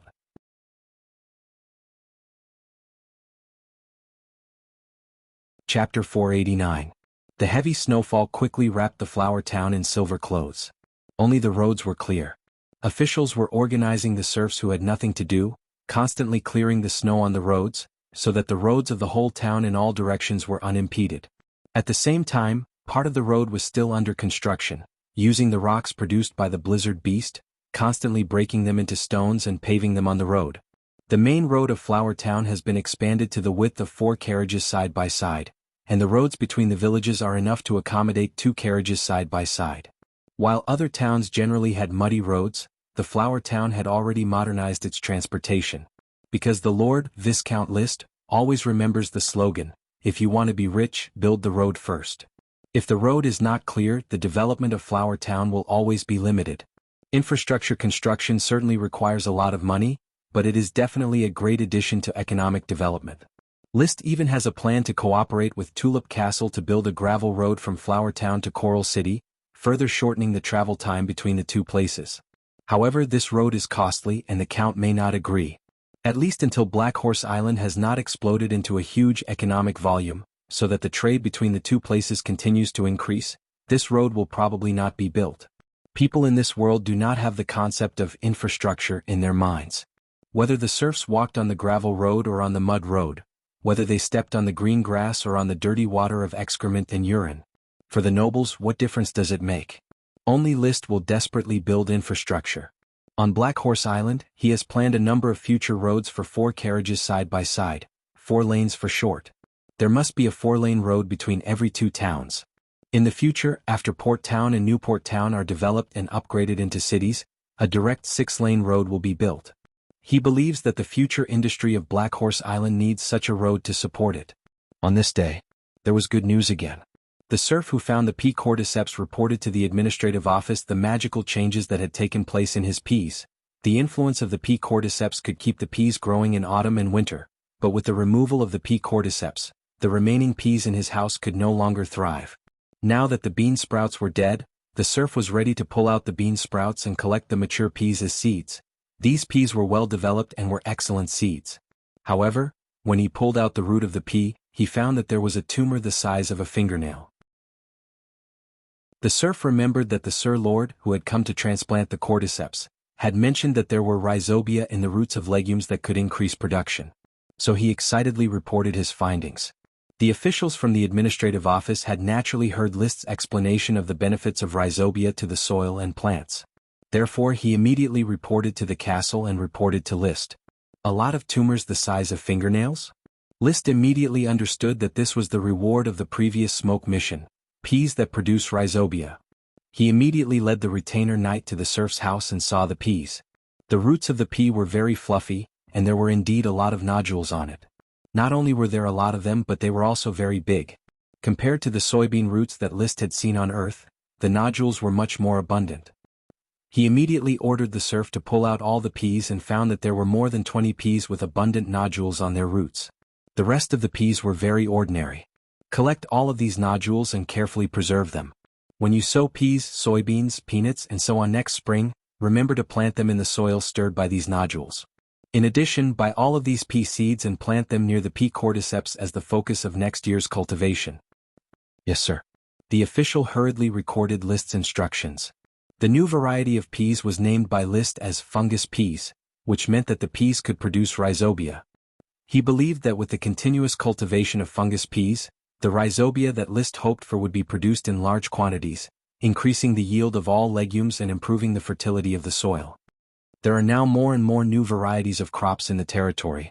On the way back, he suddenly thought of the many new varieties of crops that had been born on this land in the past 2 years. The first was black tulip, followed by corngrass, smoke grass. Smoke grass probably couldn't be counted as it should also grow in other areas. After all, List knew it from a night novel: flame mushroom, ice flame mushroom, and then fast-growing thorns. Fast-growing thorns started the trend of crop mutation and formed List's unique naming method. All of a sudden, 5 new varieties were formed: fast-growing thorns, fast-growing poisonous thorns, fast-growing thorny thorns, fast-growing iron thorns, and fast-growing magic thorns. Rubber trees formed 2 new varieties: rubber fruit and rubber fan, a new cordyceps variety, currently unknown for what purpose. Corn grass formed 3 new varieties: corn, corn, oil corn, and corn cob. Now, peas formed a new variety: fungus peas. In addition, there are also black nightshades, mutated auxiliary black nightshade.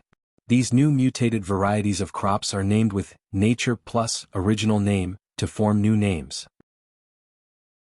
It's really an interesting name, distinct, clear at a glance, concise and comprehensive. He was very satisfied with his naming ability. Fungus peas were just a small episode.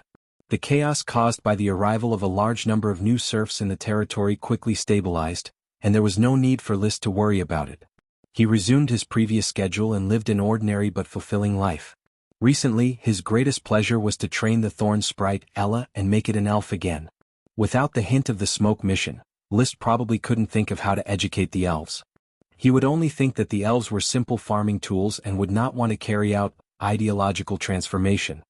Now that he thought about it, sometimes spiritual power should not be underestimated. It can brainwash and educate humans and burst out great work productivity. Why not brainwash and educate the elves? He has the experience of educating blizzard beasts. Therefore, he enjoyed educating Ella and constantly guided it to vent its anger on planting thorns. After 5 days of training, Ella finally fully adapted to the new way of behavior. Whenever it didn't like other sprites or was angered, it would run to the Garden of Thorns, consume magic power and promote the growth of thorns. Good girl? Liszt would give it a loving encouragement, rewarding it with a word of encouragement, a caress or a little food. Ella was very happy. Then he called out the smoke mission. Mission completed. Reward, a thorn sprite worm.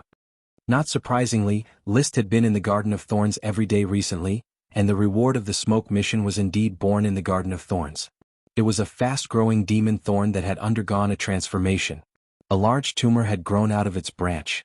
Magic power gathered inside, apparently gestating a sprite worm. It looks like it has been gestating for many days. It doesn't look like it has just been gestating. It doesn't seem to be affected by Ella? Liszt wondered. Thorns are evergreen plants that grow slowly in winter. Because the potion itself has magic power, Liszt did not notice the abnormality of this potion before. Now, judging from the degree of magic convergence, it has been gestating for at least half a month. Anyway. Chapter 490. This chapter is Smile Faintly, added bonus. With the thorn's worm reward in hand, Liszt looked at the new task. Almost as soon as he finished reading, he exclaimed because the task reward was very unexpected. Task: the construction of the territory is in full swing, but there is a lack of transportation. Transporting materials costs manpower and material resources. As a lord with a very broad vision and a rich reserve of knowledge, why not find a way to solve this problem and invent a new type of cart to save transportation costs? Reward: the fallen sky ship. The task content was unremarkable. The so-called transportation that saved manpower and material resources was not difficult at all in his view. Cars and trains were unlikely, but bicycles and tricycles could still be made. However, he had a more worry-free solution: the unicycle cart. This was the transportation he had wanted to invent for a long time. For a long time, Liszt did not implement many of his inventions. He always felt that he had been tinkering with modern civilization technology. If it was learned by others, it would not be worth it. Because he was only a small noble, he could not protect his industry and the fruits of his labor. However, now he was a sky knight and had the Earl as his backing. In the Grand Duchy of Sapphire, it was a powerful force that could protect his achievements. Therefore, he planned to develop those inventions step by step: wheelbarrows, crooked plows, white paper, perfume. He even wanted to introduce entertainment industries: poker, mahjong, football, drama, and so on. As long as he could make money, he could do anything. Of course, these inventions needed to be done slowly and could not be rushed. After all, everything in the territory was still in its initial stage, and there was no spare energy to develop new industries. He shook his head. His attention was more focused on the reward of the smoke task. The fallen sky ship, what does this mean? Does it mean that there is a sky ship flying in the sky and suddenly fell into my territory? Or a sky ship that has long fallen and was found somewhere in the territory? He grasped the key point of the reward. So, what is a sky ship? There was a memory in his mind, quickly emerging. It was the first volume of the poem in The Diary of a Descendant of the Sun. The author, Philip, wrote a paragraph like an article and a poem on the first page of the diary. On Grandpa's back there was such a tattoo. He said that his father had the same tattoo on his back. I asked him, why isn't there one on my father's back or mine? He said, our ancestors have abandoned us, the sun pattern we can no longer bear. I don't know what it means. Grandpa said that we were exiled from our hometown to the land of sin, and we could only return after 500 years. 500 years later, there will be a ship sailing in the sky under the sunlight to welcome us back. 500 years had passed, but the sky ship never came. It was not difficult to understand the meaning of this poem. Philip's ancestors came from a continent outside the Devil's Sea. They called themselves the Children of the Sun, and this race probably mastered the profound use of magic. This could be seen from the fact that they could produce exquisite magic equipment like the floating bottle. They were brought to the Dodu Island by Lu Feng, and agreed that after 500 years, they would be cleansed of their sins, and someone would come to pick them up on a ship in the sky. But he didn't. So, the sky ship is some kind of vehicle created by the sun's child? Do they rely on flying ships when they go to sea? And I'm about to obtain a fallen sky ship? Or could it be that the sky ship that came to pick up the descendants of the Sun Clan is flying towards me and will fall down by accident? He imagined all kinds of possibilities in an instant, but because there were too few clues he could not be sure. He could only complete the task as soon as possible and prepare for defense. Who knew what the origin of the sky ship was, whether there really was a race called the Children of the Sun, and whether it would pose a threat to the territory? He quickly issued an order to send a letter to Marcus on Black Horse Island, telling him not to slack off in the training of the night squad. He also told Paris to form patrol orders of chivalry as soon as possible and to start guard patrols on Black Horse Island. Ensure the security of the territory and monitor everything in the territory at all times. He himself went to the carpentry workshop to complete the task first. The sooner the wheelbarrow was invented, the sooner the construction of the territory could be completed. The carpentry workshop was still busy. Carpenters and carpenter apprentices as well as carvers were constantly cutting wood, polishing corners and carving patterns. Seeing the arrival of the Lord, they put down their work and saluted Liszt. The steward of the carpentry workshop smiled like a henchman and complimented the arrival of Liszt. "My lord, the quality of the products of our carpentry workshop has been improving. The carpenters among the new serfs you brought have provided us with many mainland utensils. Now we are digesting these new utensils and striving to create new products to increase income." The word, income, originated from Liszt. He once told these stewards that generating income was the primary task of every workshop. Motioning for the carpenters to continue working, Liszt asked the steward to call in some of the most skilled carpenters, and then began to sketch out his own design. "Gentlemen carpenters, do you all know how to make carriages?" "Yes, my lord." "Very well, I have brought a new plan for making carriages today. This is a sketch. Look carefully, it is called a wheelbarrow. It can be pushed with only one wheel. It is similar to a two-wheeled scooter, but it is more convenient and suitable for walking on rugged roads." The carpenters surrounded the sketch and exclaimed, "What a beautiful wheelbarrow! Can one really stand on one wheel? With two poles supporting it, it should not fall to the ground. Yes, it looks as stable as a scooter and a little smaller. One wheel can even push a field ridge. It really is a wonderful design." When the carpenters finished sighing, Liszt continued, "The shape of the wheelbarrow can vary. Look at this sketch, the wheelbarrow has a bucket that can be filled with grain, gravel, sand and so on. It can even transport water if it is sealed. Look at this one, the wooden planks on both sides can be stacked with as many bags as you want." He had brought a lot of sketches. After the first introduction he moved on to another one. "Let's look at this one. A wheelbarrow is basically a few wooden sticks and a wheel. It can be so simple. Of course, it doesn't have to be a wheelbarrow. A wheelbarrow with two wheels is fine as well. For a wheelbarrow with a bucket like this, you can directly flip it over by holding onto the handlebars. All kinds of wheelbarrows and carts. They were all in Liszt's drawings. The carpenters greedily stared at each sketch. They knew that every kind of woodworking tool was a skill worth inheriting. The more skills they mastered, the more benefits they could obtain. Your next task is to master the production of wheelbarrows and carts as soon as possible. Produce them as soon as possible and deliver them to the territory for use. My lord, please rest assured that we will complete the wheelbarrows and carts as soon as possible." The steward vowed.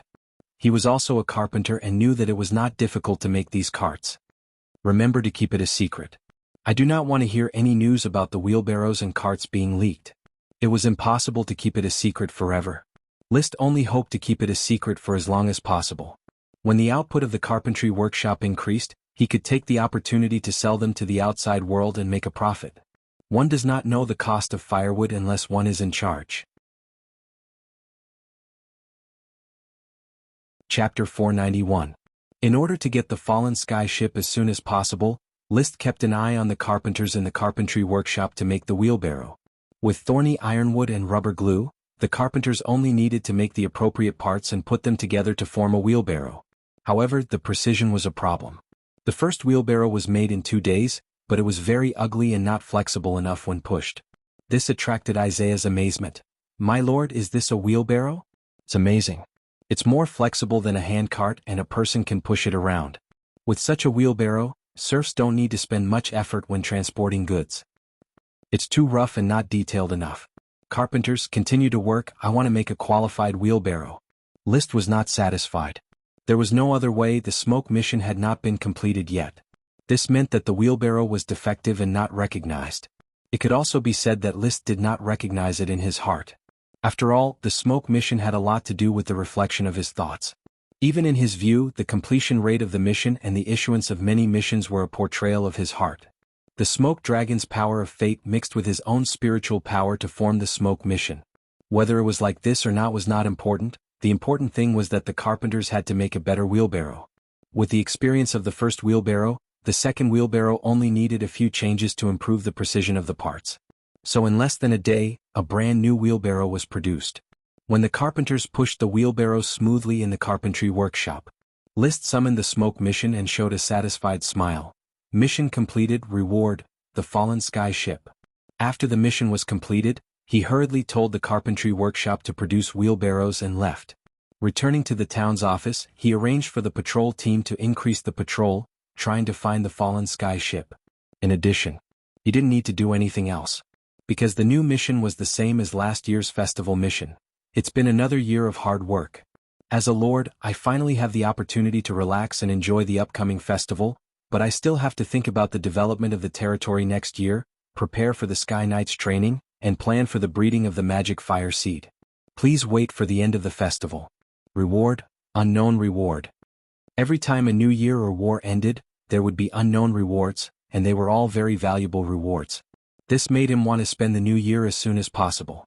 Unfortunately, it was only December 26th, and there were still 4 days until the new year. The patrols of Flower Town and Black Horse Island did not find the fallen sky ship. It was actually discovered by a group of sailors involved in the development of the new port. Newport Town, located in the northwest corner of Black Horse Island, has not yet been built, but its attached Newport Pier has begun to explore the waters. Even if the seawater was bone-chilling in winter for sailors who were used to the harsh cold, it was just a winter swim. When they were exploring the depth of the sea, they discovered a huge sunken ship at the bottom of the sea. So they quickly sent the news to the castle and to Liszt's ears. A huge sunken ship was discovered in the waters of Newport? Liszt's expression was calm, but his heart was extremely excited. This sunken ship was undoubtedly the sky ship that had fallen. The descendants of the Sun's Child have not been forgotten. The people of the Sun's Child sent the sky ship to welcome them home, but it sank. Liszt quickly dispatched the flowers and prepared to sail to the Newport waters of Black Horse Island. At the same time he took out the floating bottle, used a little of old Phil's blood, opened the bottle cap, and poured out the note with the Sun language. The tower collapsed, the tree city burned, XX has died, the Sun's Child will rise with the flame, the children of the outside world, you are free. Comparing the Sun language on the note, Liszt guessed in his heart, the Sun's Child clearly sent the sky ship. Why did he send out a floating bottle? Since there was a ship to pick up people, of course, there was no need to use a floating bottle to send a letter, unless they knew that the sky ship had sunk. But there were still many logical obstacles that could not be explained. Liszt was not in a hurry to guess. Anyway, the sky ship was soaking in the waters of the new port and could be salvaged at any time. Then he could find secrets from the ship's relics. A new world was about to unfold in front of him. The excitement in his heart could be imagined. Before leaving, he found the siren Chi, who was reading a book in the seascape villa. Chi, I found a shipwreck in the waters of the new port of Black Horse Island and am preparing to salvage it. In order to prevent any relics from being missed, I hope you can follow me and fish up all the missing items. Chi simply nodded, okay. She would not refuse any of Liszt's requests. It was already the morning of the 28th when they sailed overnight to the Newport waters. When they arrived, they found that the Thorns had been dispatched to salvage the shipwreck. Sir, this shipwreck is too big. It is like a castle falling into the sea. It is difficult for the Thorns to drag it up from the bottom of the sea, and our sailors cannot dive to the bottom of the sea and cut the shipwreck into pieces. Gort reported, I think we need to gather more ships and salvage it together. Then dispatch the Flower, the Pearl, and the Mangrove to salvage the shipwreck together. Liszt waved his hand and made a decision. Then he added, by the way, Advisor Gort, I recently received a batch of gold coins, about 5,000, which have been allocated for the construction of the new town. There are still 1,000 gold coins left. I hope you can take these 1,000 gold coins and exchange them for 3 more cargo ships to replenish the fleet of Black Horse Island. His gold coins came from the Levis couple. They were selling black pearls very well and had begun to make money, so they could pay off part of the payment before the new year. He even planned to order another batch of black pearls, but unfortunately, List did not have extra black pearls. With the gold coins he planned to buy ships. The cargo traffic between Black Horse Island and Flower Town would gradually become busy, and it would be difficult to satisfy the demand without a large number of ships. Moreover, he also hoped that he could nurture a batch of qualified crew members and build a sufficient number of ships to participate in the future expansion war. It was uncomfortable to always borrow other people's ships. At noon, several ships stopped cargo and came to the new port waters. After letting the sailors dive and tie the ropes, the 4 ships sailed together, towing the shipwreck that was half buried on the seabed. However, to List's dismay, the 4 ships still failed to drag the shipwreck out of the mud. At night, the shipwreck was still sinking on the seabed, and there was no sign of it coming up. Captain Costo shook his head and sighed, "Sir, the shipwreck sank deep and the ship's towing power is not enough. We need more ships to participate in the salvage of the shipwreck." List thought about it. List made a decision. "Forget it, we will salvage the shipwreck after the new year. Let it stay in the sea for a while longer. Anyway, I don't know how many years it will sink, so there is no hurry. Pay attention to confidentiality and don't disclose the news of the shipwreck here." "Understood, sir." However, except for List, no one knew that a large white shell was searching for the fallen ship on the seabed. Chapter 492. Sometimes List himself feels that a cheese roll is too big. What he can give a chi and what he can get from a chi are simply incomparable. It can be said to be a small capital with great profits. Now, the fallen sky ship has been entrusted to a chi to salvage, and the good things can be sent directly to the Sea View Villa in Flower Town. Then he can return to Flower Town with peace of mind and prepare to attend the New Year's Eve dinner at Tulip Castle. Although it has been in theft, because the family is still maintained, all the Tulip family's bloodline must return to Tulip Castle to attend the dinner at New Year's Eve. Unless there is a special arrangement, such as last year they went to Longtaro Castle to spend the New Year's Eve. This year there will be 1 more person at Tulip Castle's New Year's Eve dinner. No, there will be 2 more people. Rolia Golden Wheatsway has been successfully pregnant, and List will have a younger generation. He is looking forward to the birth of this little baby. Perhaps witnessing the birth of a new life will make him more integrated into the Tulip family. On the 29th in Port Town, he will host the year-end summary. On the 30th in Flower Town, he will host another year-end summary. On the morning of January 1st, 153 of the Sapphire calendar, on the morning of New Year's Eve, List rode Loki, who was still evolving, and set off with his Blizzard Beast team to Tulip Castle. He also brought the corn sprite Mickey along because both the Count and Madame Penelope wanted to see this sprite. The birth of every sprite is a great honor for the Tulip family. Loki's speed is so fast that the retainers can't catch up with him on horseback, so he directly let the retainers lead the Blizzard Beast and walk slowly on the ground. He himself rode Loki and glided at low altitude. Counting the rest time, he arrived at Tulip Castle in just an hour. Silva, the deputy butler who was directing the servants to clear the snow on the road, was surprised to see List riding a big bird. "Good morning, Master List." Silva greets you. "I didn't expect you to come to Tulip Castle so early. You must have gotten up early." "No, I'm just faster on a mount." "Ha." Silva didn't understand. List didn't say that he didn't like Silva, the deputy butler. In his memory the old butler, Levis, treated the 4 children very well, but Silva favored Levis more. "Ask someone to help me feed Loki. Remember, Loki likes to eat wheat grains, preferably barley grains. Don't eat too much at one time, 3 pounds will do. But every 2 hours he needs to be fed again. His body is growing now. Also give it some fruits, juicy fruits." "Yes, young Master List." Silva replied respectfully, "I'll go inform Master, Madam, young Master, and young Miss of your arrival." "Silva, where's Grandpa Lewis? He used to come out and greet me." "Steward Lewis is currently recuperating from his illness. The Lord has allowed him to retire. Currently I am the steward of Tulip Castle. Young Master List, if you have any requests just let me know." Louise falls ill. Silva returns to work. List frowned and decided to visit Lewis. He liked that Lewis used the word home every time he came to Tulip Castle. It made him feel like he wasn't a guest but the owner of Tulip Castle. It made him feel more at home.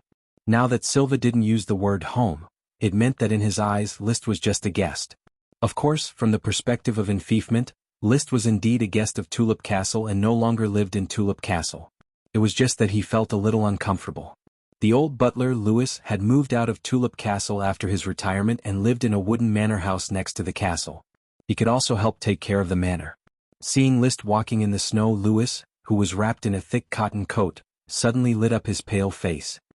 "I know that the most glorious Son of the Lord will definitely come to the New Year's banquet today. It's a pity that I'm sick and can't greet you in person. I've come to see you. I hope you'll get better soon." Liszt smiled warmly. Louis was living a good life. There was charcoal burning in the manor fireplace and the house was very warm. There were also 2 servants cleaning the place. For an old butler who had contributed his whole life to the family, the Count obviously wouldn't let his old age end in a miserable state. They chatted for a while. It was heartwarming to hear Louis talk about his predecessor's childhood. But soon Levis came to find him. "Liszt, I was wondering where you were. So you were at Grandpa Louis's place. I was looking for you." "Young Master Levis, young Master Liszt, you can go ahead. Grandpa Louis, take care of yourself. If you need anything, just tell me." Liszt stood up. Levis said directly, "Don't worry, Liszt, I'll take care of Grandpa Louis. Let's go have a drink and talk about making money. With the glory of the knight who cares for you, I've made a lot of money this year, hee hee. Black tulip, fresh flower wine, black pearls. Plus some other trades. As a channel dealer, Levis eats no less than Liszt, and now his wallet is getting fatter and fatter. Therefore he is getting closer to Liszt not only because he can make money but also because of Liszt's talent. The 17-year-old Sky Knight, his future strength will definitely surpass the Count. How can he not be close to such a younger brother? Kinship was the bond between people, but interests were the eternal and unchanging topic of communication. "Do you want to talk about business, brother? Just leave it to Mr. Frank and Advisor Gort. I'm not interested in these things. You are now a Sky Knight. There is really no need to worry about this small business." Levis was speechless and quickly felt that he and Liszt were no longer on the same level. Liszt often pulled him to talk about business, but now he was dismissive of business. Sure enough, different strengths bring different horizons.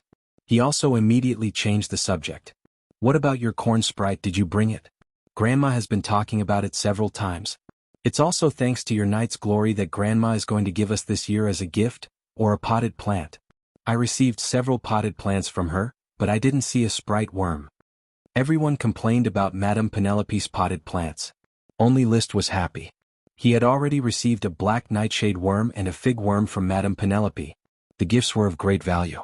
"By the way," Levis added, "Grandpa, uncle and cousin have all sent you gifts to congratulate you on your promotion to a Sky Knight. They are in the castle. Do you want to go and see them now?" Liszt immediately looked forward to it. "A gift to congratulate me, then let's go and see." Chapter 493. 3 boxes, 3 gifts. Liszt, filled with anticipation, opened the first box. This box was a congratulatory gift from Meopel and Angela. The box looked very big, but after opening it, it was stuffed with wood shavings. In the middle of the wood shavings was an even smaller box. After opening the small box, the gift inside was immediately revealed before his eyes. It's a sapphire pendant. Levis, who was standing on the side, immediately recognized the gift. It should be a sapphire magic equipment stimulated by a magic array to increase strength. The sapphire produced by the sapphire dragon had the mysterious power of increasing strength, greatly increasing the strength of the user. At the same time, the gem also had a general effect of increasing the casting effect of magic. According to different magic arrays, different effects of the gem could be stimulated. Since it was a gift for Liszt, it naturally would not stimulate the magic amplification, but rather the strength amplification. Sure enough, being the son-in-law of a Grand Duke is different. With a sapphire dragon at home, the gifts are sapphire magic equipment. Liszt was very satisfied with the gift. The value of the sapphire equipment was very high, at least 1,000 or 2,000 gold coins. This was also the case when his grandfather, Marquis Merlin, gave him the red blood sword. After saying that, he hung the sapphire pendant around his neck, stimulated the sapphire pendant with his chi, and quickly formed a connection between auras. Thereupon, he felt that under the stimulation of the sapphire pendant, his body was stimulated by abundant strength out of thin air. It was as if he could kill a World of Warcraft with one punch. After hanging it up, he did not intend to take it off. He immediately opened the second box, which was a congratulatory gift from Mr. and Mrs. Messiro. After opening it, he took out a cloak with fine workmanship. It had a red face, a black background, and golden edges. It looked very gorgeous. This was not an ordinary cloak, but a piece of magical equipment. According to the letter inside, it was carefully woven from the fur of a low-level World of Warcraft woolly beast. This cloak alone used the fur of 10 woolly beasts, and the attacks of the Earth Knight could not tear it apart. Its value was not low, but it was not high either. It was worth about 400 or 500 gold coins. List was quite satisfied. After all, it was just a congratulatory gift between relatives. A gift of 400 to 500 gold coins was already very expensive. Finally, there was the gift from his grandfather, Marquis Merlin. Like the gift from Meopel and his wife, it was also a box within a box. When the small box was finally opened, there was only a feather inside. He did not have time to see what feather it was. Levis exclaimed, "Oh my God, List, Grandpa treats you so well." This was a phoenix feather. The feathers of the legendary Central Asian dragon, the phoenix. Phoenix feather? List was also surprised. He had heard of the phoenix before. It was said that it was born from flames and possessed the bloodline of dragons. It was a super dragon species in World of Warcraft. However, the phoenix was only a legendary creature. There was no concrete evidence to prove that it truly existed in this world. Some night novels depicted phoenixes, but most of them depicted the feathers of phoenixes. No one had been able to find the phoenix. Even in the night novels, it had never appeared. However, its feathers appeared frequently in the night novels and were generally described as the essence of flames.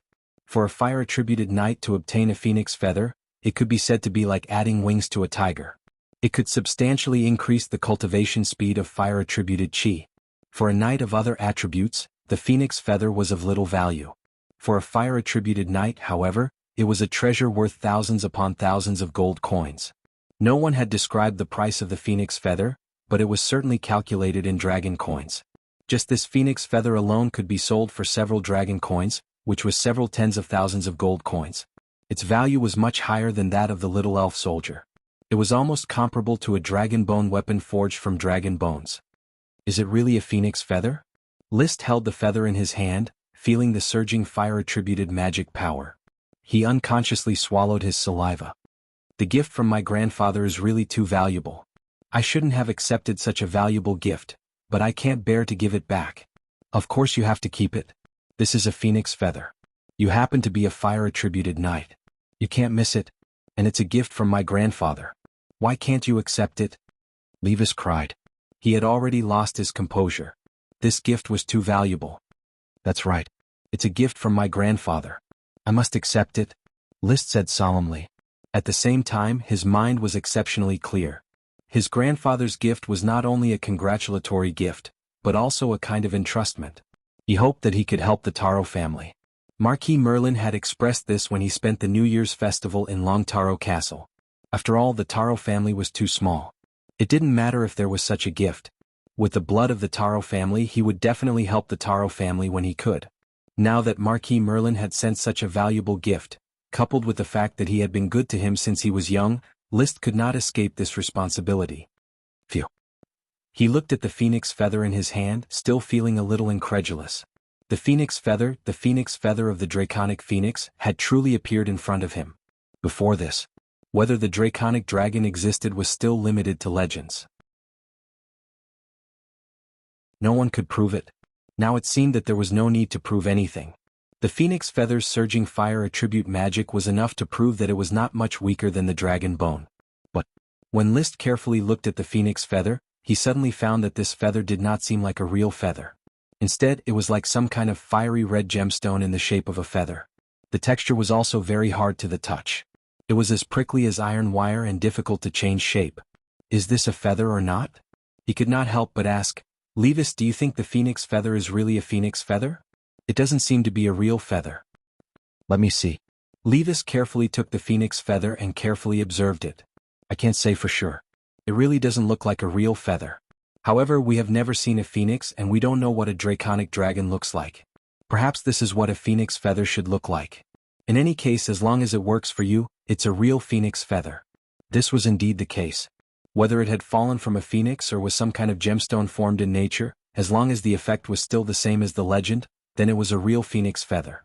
The surging fire attribute magic was enough to prove that it was a real phoenix feather. He put it into his arms. It was like putting a stove in his arms, full of warmth. After a moment, in the living room on the second floor, the Tulip family all sat together, looking at the phoenix feather on the table. The Count used a magnifying glass and lowered his head to carefully observe the lines of the phoenix feather. The magnifying glass was a small invention that came with the telescope invented by Liszt. I can't judge whether it is really the remains of a creature. At least compared to the dragon bone, there are more signs of magic power. It is likely to be the product of magic power condensation, like the gemstones produced by dragons. The Count raised his head and said the results of his analysis. Chapter 494. Dragon, a Wyvern. Super Dragon species in World of Warcraft, Inferior Dragon. Other high-level, intermediate and low-level dragons in World of Warcraft, Dragon. Together with a dragon species, it formed the genealogy of dragons and dragon-type creatures.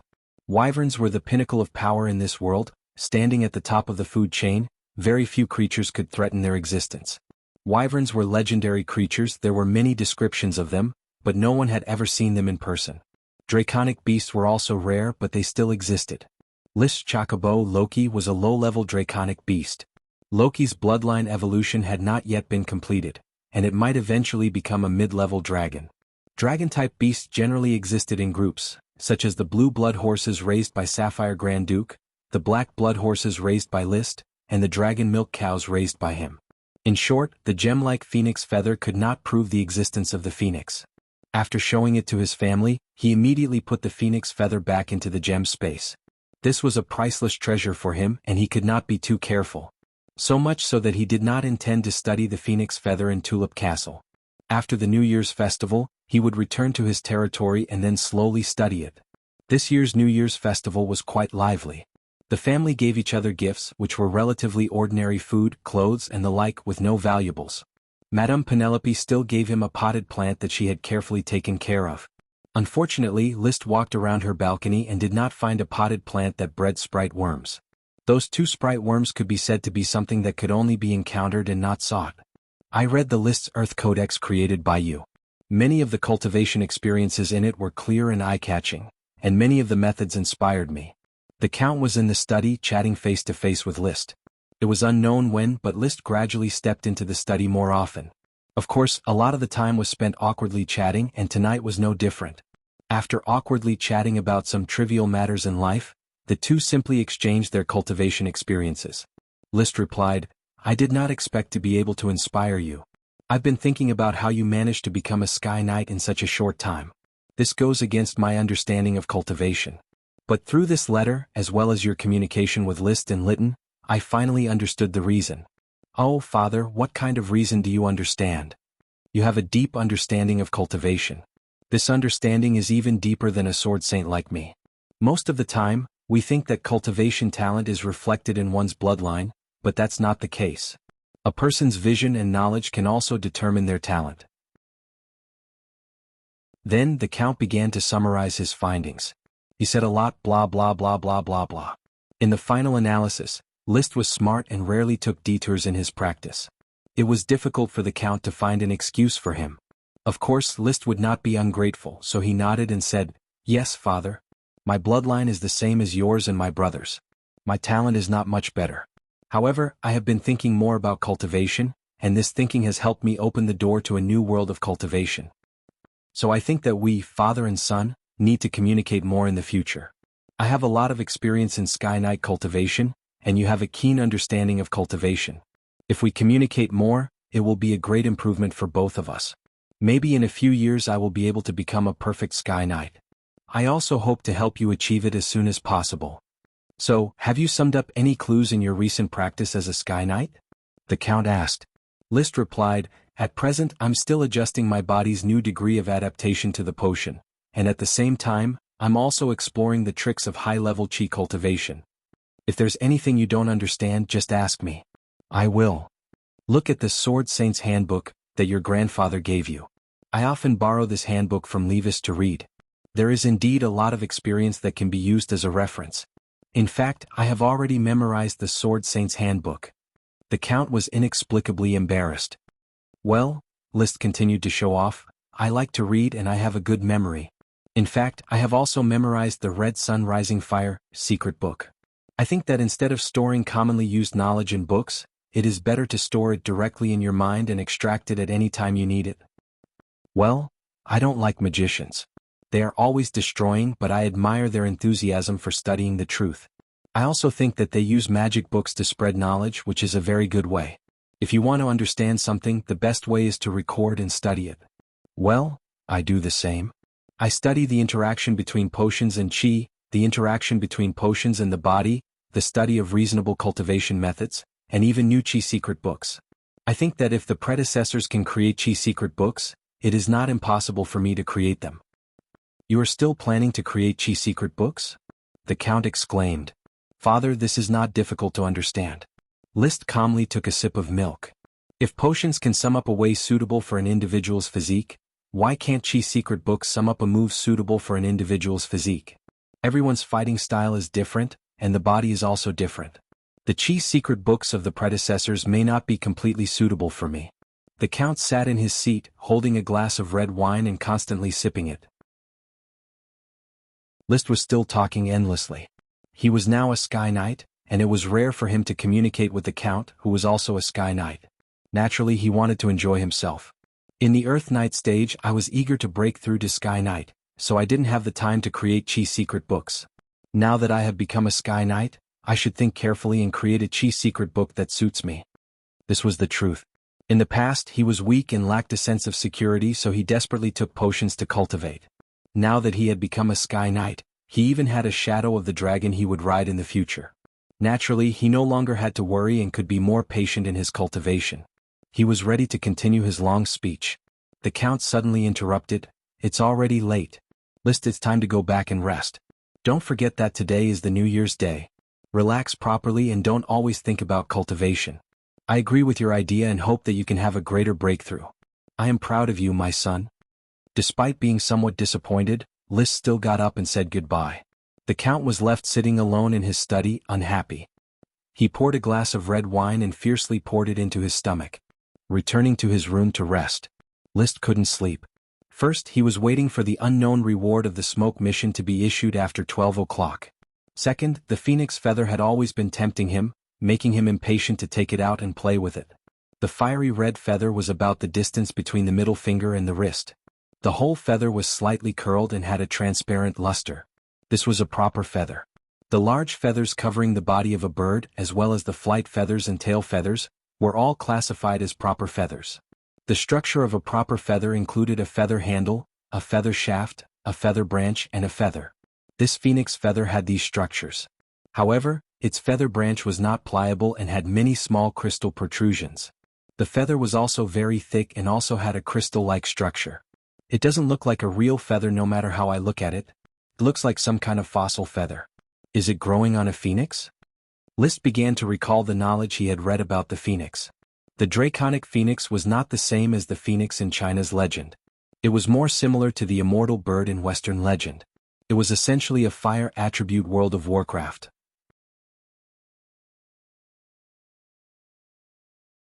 Chapter 495.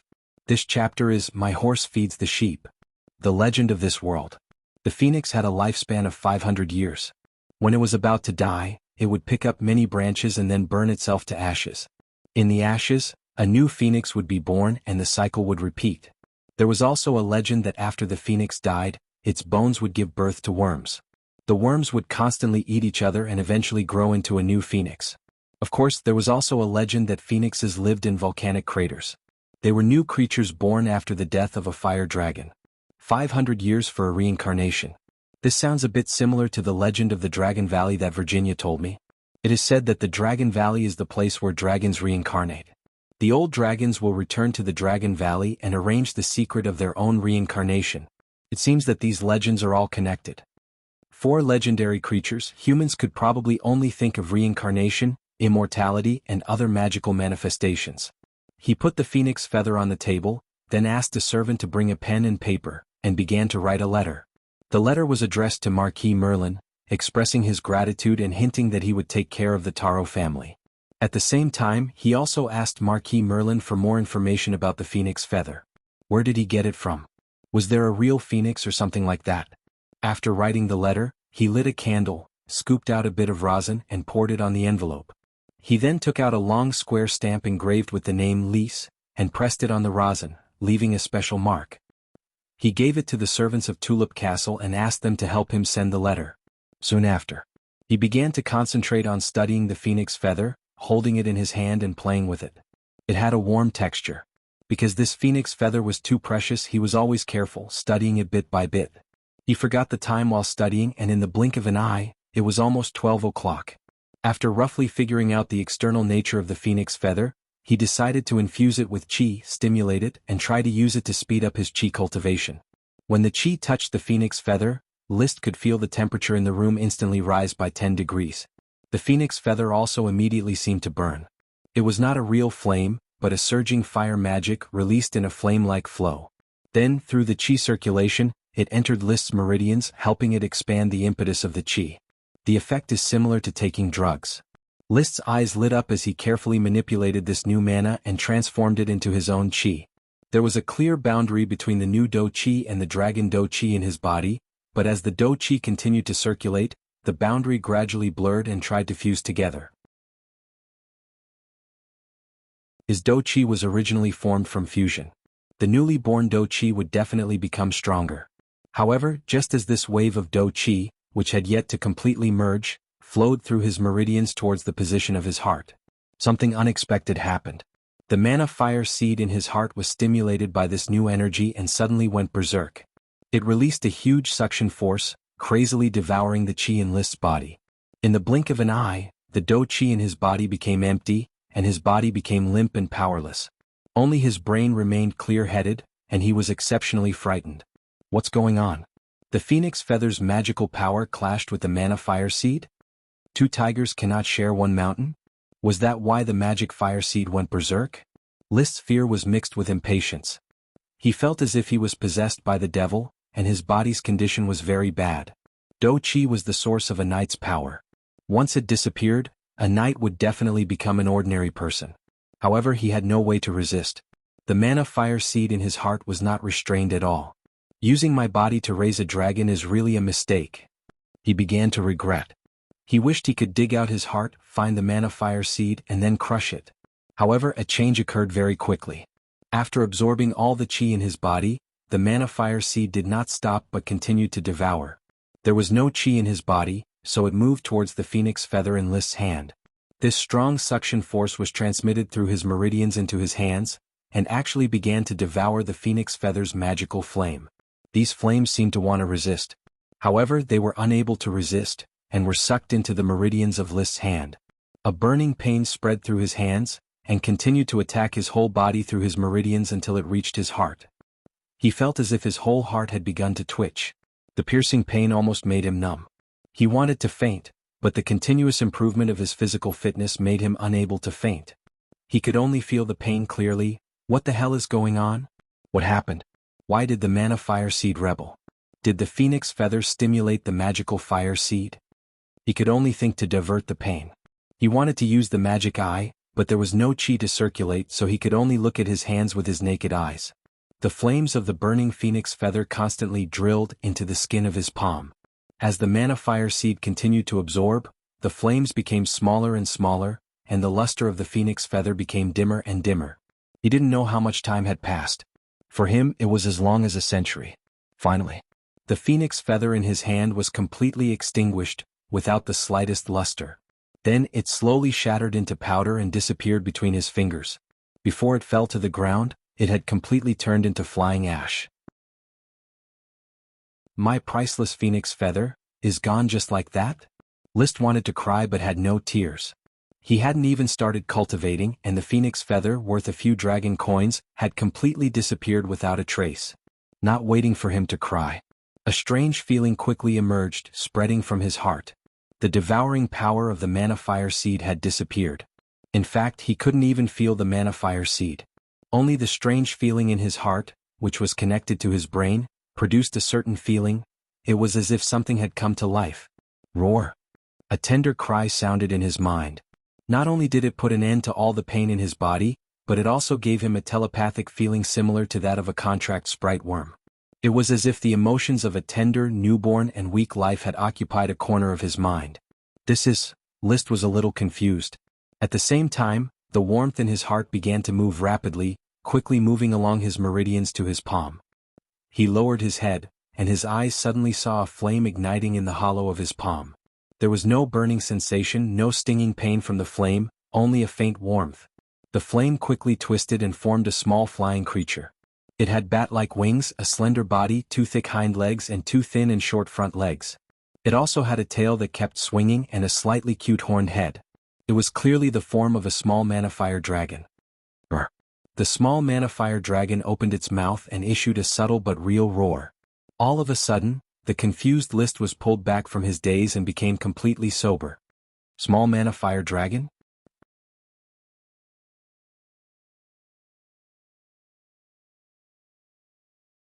Chapter 496. This chapter is steamed good peas. Thank you for updating. The young fire dragon in the palm of his hand is completely composed of compressed flames. Its eyes, ears, mouth, nose, legs, claws and wings are all clearly visible. Even the scales on its body can be clearly seen. The eyes condensed by the flames are as bright as a gem, full of life. There is no doubt that this is a real dragon. Fire dragon. The fire dragon, which List had personally bred, had to swallow the entire phoenix feather to hatch from the state of a magic fire seed. Roar. Seeing List staring at it, the young fire dragon seemed a little dissatisfied and opened its mouth to cry. Its voice is very small, it feels like a roar, but in fact, it is similar to the cry of a little puppy. But List can vaguely feel its emotions. Very vague emotions, much weaker than the telepathic connection after the contract with the elves. But he can barely distinguish the meaning of the emotion. Little Charmander, what form are you in? List asked in a low voice. He didn't expect it to answer, so it was more of a question to itself. He was very curious about the difference between this little fire dragon and a real adult dragon. In terms of composition, an adult dragon had a body of flesh and blood, with bones and muscles, while the little fire dragon was condensed from flames, without a body of flesh and blood. He did not feel the magic of the fire dragon or the power of the dragon from the little fire dragon. It seems to be just a flame composed of its own fighting spirit, but there is a clear boundary between the flame and fighting spirit. This boundary determines that it is an independent individual. An individual with a soul and a mind. Roar. The little fire dragon did not understand what List is asking. It made an unknown sound, then flapped its wings and made a flying action. However, it can't leave List's palm. It seems that its body and List's fighting spirit are still connected. During this time, List's body has barely generated some fighting spirit. He tried to run his fighting spirit and found that he can run it again and even affect the little fire dragon. As soon as he absorbed it, the little fire dragon quickly turned into a flame and was absorbed into his meridians. Then it felt a faint anger in its mind. Charmander was very unhappy that it had been sucked into the meridian. So List released it again. The flames condensed and Charmander reappeared. Roar. It seemed to be scolding List. I feel like this guy is too weak. He doesn't have the slightest bit of majesty of a dragon. Is there something wrong? As he thought about it, he suddenly stretched out his other hand. His thumb pressed down on his index finger, and he gave Charmander a finger-flicking spirit art. Patter. It felt real to the touch. His fingers felt like they were flicking on a soft piece of meat. Charmander's head bounced up, and then its entire body tilted and fell on his palm. Charmander waved its limbs and struggled to get up. It opened its mouth and screamed, "Roar!" Then a small flame came out of its mouth and sprayed at List's hand, which was still holding a finger snap. However, when the flame touched List's finger, it did not produce any burning effect. He didn't feel anything. Discovering this, Charmander was very disappointed, and even its roar sound was a little weaker. So List took out a thick piece of bast paper and extended it in front of Charmander. "Come on, spit out a flame." He gave orders to Charmander in the same way he gave orders to the elves, using a vague emotional connection. Charmander tilted his head and froze for a while. Then he suddenly opened his mouth and spat out flames. The flames instantly pierced through the thick bast paper and turned half of it into flying ash. There was no sign of burning, and the process of paper to ash was completed directly. The temperature in the room rose a few degrees again. The power of the flame is good, but it is a little small, and there is no eternal mark engraving nature. This is not the real magic of the fire dragon. Charmander is not a real young dragon. Its current state is very wonderful. It seems to be between the magic fire seed and the real fire dragon. List grabbed with his left hand and held the little fire dragon in the palm of his hand, enjoying the soft meatball. Looking at the mighty little fire dragon, it couldn't resist his claws at all, and could only anxiously roar. List did not stop at all. He still remembered the severe pain he felt when the magic fire seed swallowed the phoenix feather. Even if it was a dragon, bullying an honest man like this was intolerable. Without waiting for Charmander to respond, he ran his chi again and put the little fire dragon directly into his chi meridian. Charmander was very angry in the meridian and was determined to get out, but it couldn't resist List's chi. With the chi running, it was stuffed all the way into the meridian of the heart. This meridian was very wide, and it was also the place where the magic fire seed chose to live. It was very suitable to imprison Charmander. Roar! In his mind, he could hear the roar of the little fire dragon, like a puppy that had been stepped on. His face had recovered and he was a little hungry, but his mood was very tangled. This is definitely not the fire dragon I want. This kind of thing is not worthy of being called a dragon. It is not like the majestic dragon under the Dragon Knight. During the magic fire seed period, List could not control it, but now he could control it at will. Therefore, there was a huge contrast with his expectations for a dragon, and he couldn't accept it for a while. He took out the dragon milk from the gem space and drank it. Then he took out the cooked World of Warcraft meat and wolfed it down. Finally, he appeased the hunger caused by the depletion of his chi. With the constant wriggling and absorption of the body's stomach, the nutrition was supplemented into the cells, and then the chi was produced to fill the meridian.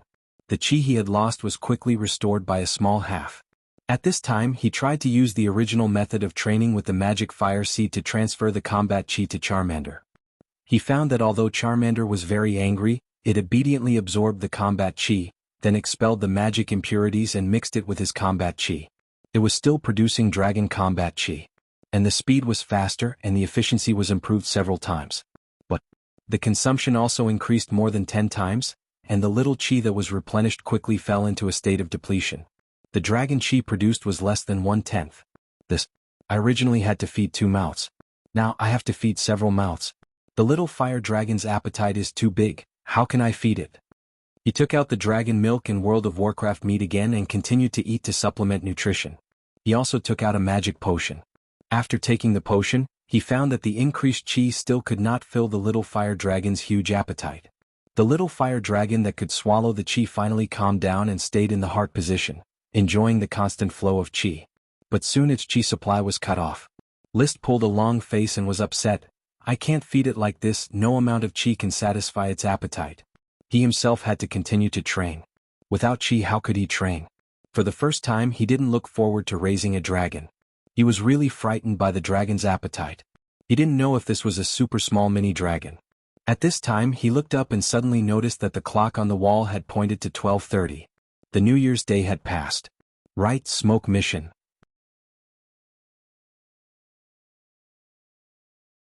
Chapter 497. The little fire dragon in the form of a fire seed is obviously not a real young dragon. It shows that the expected fire dragon has not really been born yet, and there is still a long way to go before it becomes a dragon knight. However, the little fire dragon in the form of a fire seed has scared List half to death. Now it takes so many resources to raise it. If it is really bred and becomes a real little fire dragon, wouldn't it be bankrupt? How do other dragon knight ride dragons? Could it be that the dragon knight can suppress the destiny of a country? It doesn't mean that the strength of a dragon is enough to shelter a country alone, but that the resources of a country can be gathered to feed it? Thinking about it this way, it seems that this is really the case. Basically, dragons are controlled by various countries on the continent, and there are no private dragons. The most important thing is that the dragons of all countries seem to be gem dragons and metal dragons. There are only 1 or 2 dragons. I heard that they are elemental dragons. He was in a trance and even more sad. The fire dragon is an elemental dragon, and most elemental dragons are evil dragons. They don't produce and can't contribute to me. Isn't it more expensive to feed it? Gem dragons can produce gems, and the sale of gems is definitely a huge profit. Metal dragons can produce metal, and metal is a resource that countries compete for. What can the fire dragon do? Produce volcanoes? Or burn boilers? However, as soon as this idea came up, List had an idea. It seems that it can really burn boilers? The current fire dragon brick factory and public bathrooms are driven by the fire dragon magic. If my little fire dragon grows up, will it be able to provide more fire dragon magic? Fire dragon magic is an efficient energy source, clean and pollution-free. Once used reasonably, it may be able to replace coal, oil, and natural gas, and launch a new energy revolution. Thinking about it this way, the fire dragon is still very useful. Besides, the elemental dragon is more powerful. Once I ride the fire dragon, can't I beat the sapphire dragon? Or even seize the entire Grand Duchy of Sapphire and even the sapphire dragon? List thought about it fiercely. Only then did he slowly calm his emotions. In any case, the fire dragon has been bred in his body, and he can realize his dream at any time and become a dragon knight. If he didn't have enough resources, he would work hard to earn money by farming. If he didn't have enough strength, he would continue to preserve his strength. Countless perfection-level Sky Knights had prepared all their resources, but they could not find the dragon, so they could only die in frustration. Compared to them, he had already completed the most important step. All that was left was some preparatory work. With smoke missions and many industries, it was only a matter of time before they developed. Little Charmander, I will definitely raise you up. List narrowed his eyes and had another idea. Also, if there are no other dragons, I want to sign a contract with you and share half of your lifespan with me so that I can become the Lord of the Dragon Domain. It would take Charmander more than 100 years to grow up. List didn't have that long of a lifespan to wait. Becoming the Dragon Lord was a necessary step, unless the little fire dragon suddenly grew up. Of course. Right now, everything was still too hasty. First, he had to think of a way to breed Charmander. He didn't want it to take decades to breed. List focused his attention and called out the smoke mission again to check the new mission. It takes a lot of resources to breed the little fire dragon in the form of a fire seed into a real fire dragon, but don't forget the property left by the fire dragon. That is the real nourishment for the little fire dragon. Please feed the little fire dragon in the form of a fire seed. Reward: amber containing magic power. The content of the mission quickly inspired him. The property left by the fire dragon? This must be the fire dragon magic in the volcanic glass. It must be like this. These fire dragon magic will help the development of the mini fire dragon. After a long time, I still have to squeeze out my fire dragon magic. It was not easy to collect fire dragon magic. Last time, in order to stimulate the dragon bone magic array and breed the magic fire seed, most of the fire dragon magic mined on Black Horse Island had been consumed. Now, these fire dragon magic would have to be used to feed the mini fire dragon. Maybe there wouldn't be any left. The fire dragon jar that contained the fire dragon magic was in his gem space. He did not choose to start feeding it now. After all, this was Tulip Castle. If the fire dragon magic leaked, it would be very troublesome.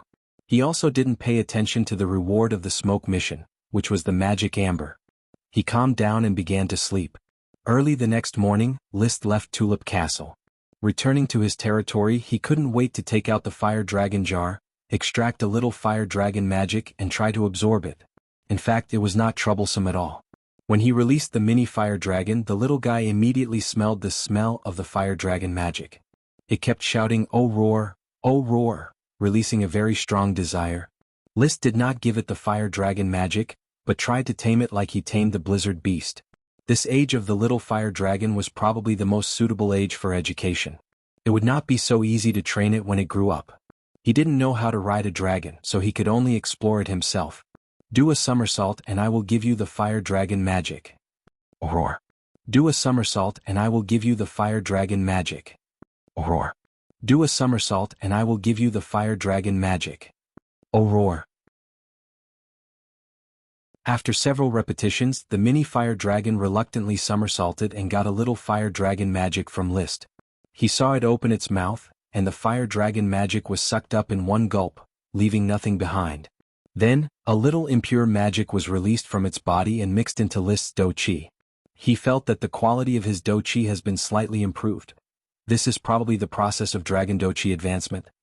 Flap your wings and I will give you the fire dragon magic. Roar. Lift your hind legs and I will give you the fire dragon magic. Roar. Stick up your butt and I will give you the fire dragon magic. Roar. Sing a song and I will give you the fire dragon magic. Roar. Sing fire dragon magic. Roar. Sing magic. Roar. In the end, the mini fire dragon was so anxious that it still did not choose to sing. List had to give up. It seems that you really can't sing, so lick my finger and I will give you the fire dragon magic. The mini fire dragon had to stick out its tongue and lick List's finger, and then get a lot of fire dragon magic. For the whole morning List did nothing. He had fun feeding the mini fire dragon and building a relationship with the mini fire dragon through training. He felt that the mini fire dragon had the pride of a dragon. Even though it was born in List's body, it still disdained List. But for the sake of the fire dragon magic, it had to lower its proud head. Life will always smooth its edges and corners. Gradually, all the fire dragon magic in a fire dragonkin was fed to the mini fire dragon, and it finally let out a comfortable burp, retracted into List's Do-Chi meridian, ran to the heart position and slept. It was full. The smoke mission was also completed.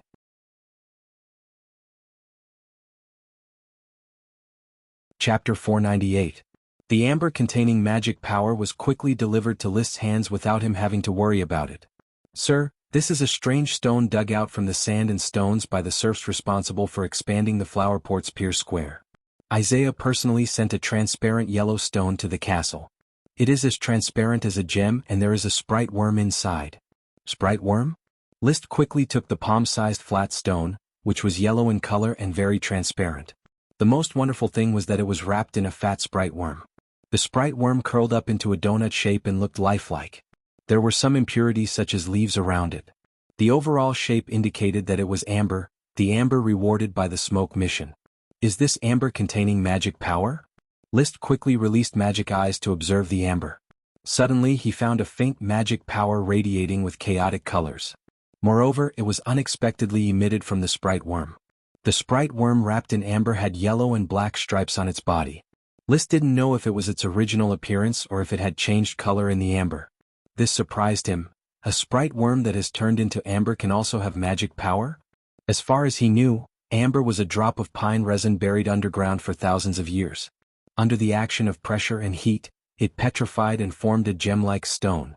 When the pine resin dripped down, it just happened to wrap the small sprite on the trunk, turning it into a magnificent fossil.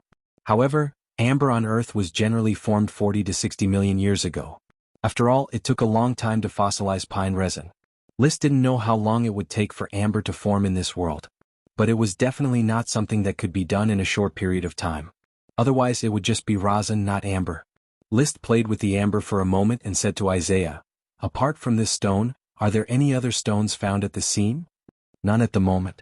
"Keep looking. It is best to turn over the sand and stones in that area to see if there are other similar stones." Isaiah asked, "Sir, what is this stone? I have never seen it." "Amber is a stone formed from rosin after tens of millions of years.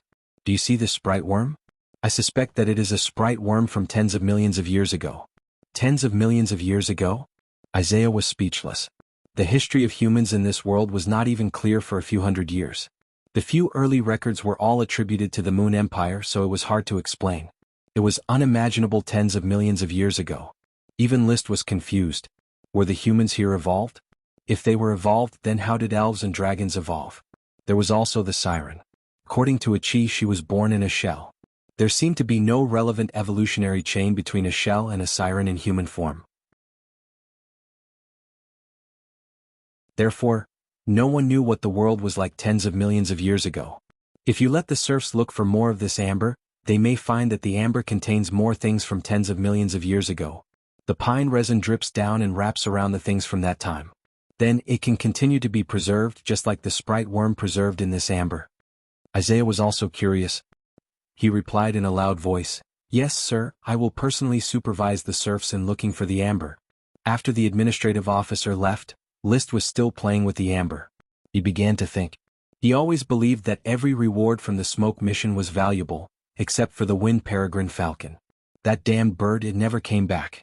He should have killed it and eaten it back then.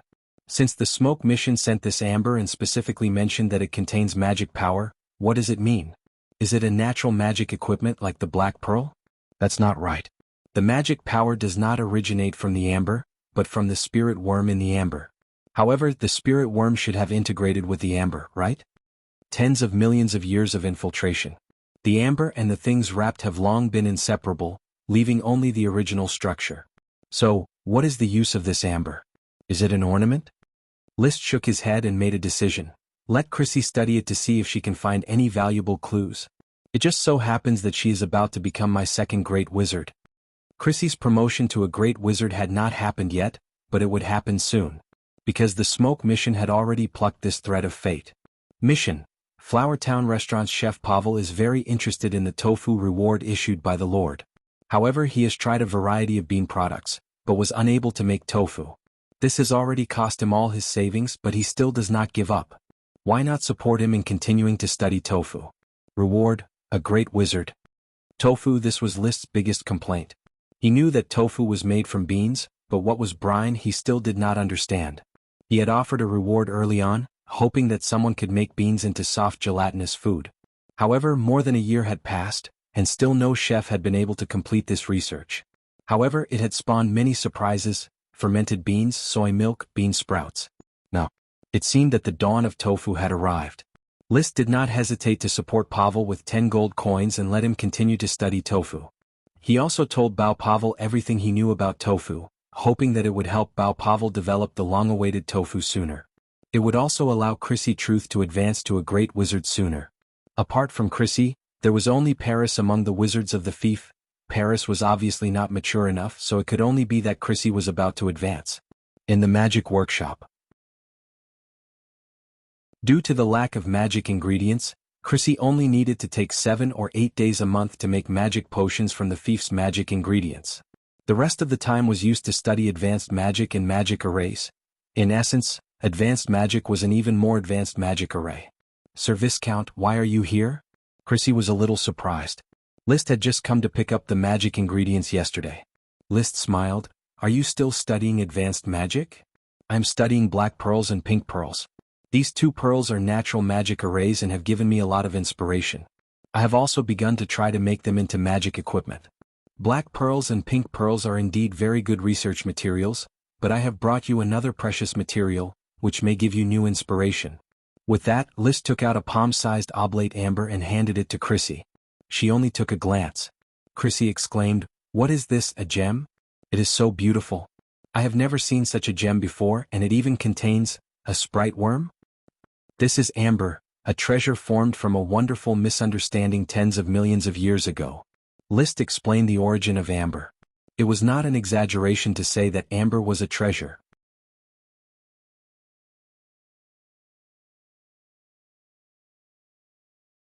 Chapter 499. This chapter is Bitter Tree. Reward added. Chrissy couldn't bear to part with the amber sprite worm and immediately prepared to study its secrets, which required time. List did not stay in the magic workshop for long. After returning to the castle, he began to try to cultivate. Recently he had advanced to a Sky Knight. Mid-rank Chi was reborn into high-rank Chi, and then continuously evolved into Dragon Chi, which made his cultivation plan stumble. So far he had not figured out much. He needed to wait for his body to stabilize before he could properly calculate the data. However, cultivating Red Sun Rising Fire Burning was not a problem. The high-rank Chi secret manual's moves were already very vague. This high-rank Chi secret manual had a total of 17 moves. It was divided into 2 grades. One was the ordinary moves, and the other was the accumulated moves. There were 12 ordinary moves and 5 accumulated moves. These 5 moves were Red Sun Full Wheel, Rising Sun, Blazing Sun Piercing, Setting Sun Falling, and Burning Red Clouds. High-rank Chi secret manuals did not have the ultimate meaning. The 12 ordinary moves were not difficult. With List's memory and perception, it would not take him much time to learn them. In fact, he had already begun to study these 12 ordinary moves when he was an elite Earth Knight. Although he could not use them with mid-rank Chi, he could still simulate them. Now he only needed to practice and be calm during cultivation. However, the accumulated moves were much more difficult. They involved the operation mechanism of high-rank Chi and required a lot of practice and experimentation before he could truly succeed in cultivating them. List had not learned any of the accumulated moves for the time being. So it was. Time quickly passed and it was night. After dinner, List immediately rushed to the Seascape Villa. A Chi who had salvaged the sky ship should have returned. When he arrived at the Seascape Villa, it was indeed so. A Chi greeted him at the door. "Brother, you're back. I came back in the morning. When did you come to the house?" "When it was dark. By the way, brother, a Chi has moved all the valuable things from the sunken ship." A Chi took List to another room which was stacked with a lot of ragged things. "It's all here. There are a lot of boxes that can't be opened." "Box?" Now that the box was mentioned, List was inexplicably excited. First, he tidied up all the boxes and put them aside. He did not open them immediately. These boxes were densely packed with patterns, similar to the floating bottles used by the Sun's Child to send messages. The patterns formed some relatively abstract patterns, vaguely distinguishable as a forest. In the forest there were mountains, rivers, bears, eagles, fish, and some abstract humans. There were also some strange musical instruments, bows and arrows. There's no lock. Evidently this chest also required the blood of old Phil of the tanner's shop. I'll have to collect some blood from old Phil. The more the better. However, I heard that the middle-aged widow that old Phil found seems to be pregnant? List thought to himself. Since the floating bottle was not very useful, he had not been paying attention to old Phil recently. After all, he had already accumulated quite a lot of blood. If the middle-aged widow that old Phil found was really pregnant and gave birth to a child, there would be no need to worry about the bloodline of the descendants of the sun. After sorting out the boxes, the remaining rags were all damaged objects. It could barely be seen that they were pots, barrels, swords, bows and arrows, wooden sticks, armor, ropes and so on. There were also some stones inlaid on the damaged objects, which were probably gems but were now dull. How long has it been soaked in the sea for even gems to decay into stones? List cast magic eyes and saw that there was no magic reaction in this pile of rags. It can be inferred that the date of the sky ship's sinking was definitely not in the near future, at least hundreds or even thousands of years ago. If it was not in the last 100 years, then it means that the sky ship did not come to pick up the descendants of the sun, which is not in conflict with the appearance of the communication floating bottle. However, why did this sky ship sink in the waters near Black Horse Island hundreds of years ago? Black Horse Island was an island formed by the volcanic eruption of the fire dragon. List wondered if the fire dragon's death had something to do with the sky ship. Perhaps the sky ship had come to excavate the fire dragon's ruins, or perhaps the sky ship and the fire dragon had fought each other, and both sides suffered heavy losses and sank here. Thinking of this, he asked Achi, is there any sign of damage to this shipwreck? I don't know, brother. Half of the shipwreck is buried in the mud on the seabed. Achi only cleaned the cabin part. However, the part exposed to the mud, the main structure does not seem to be damaged, but a lot of the ship's boards are gone.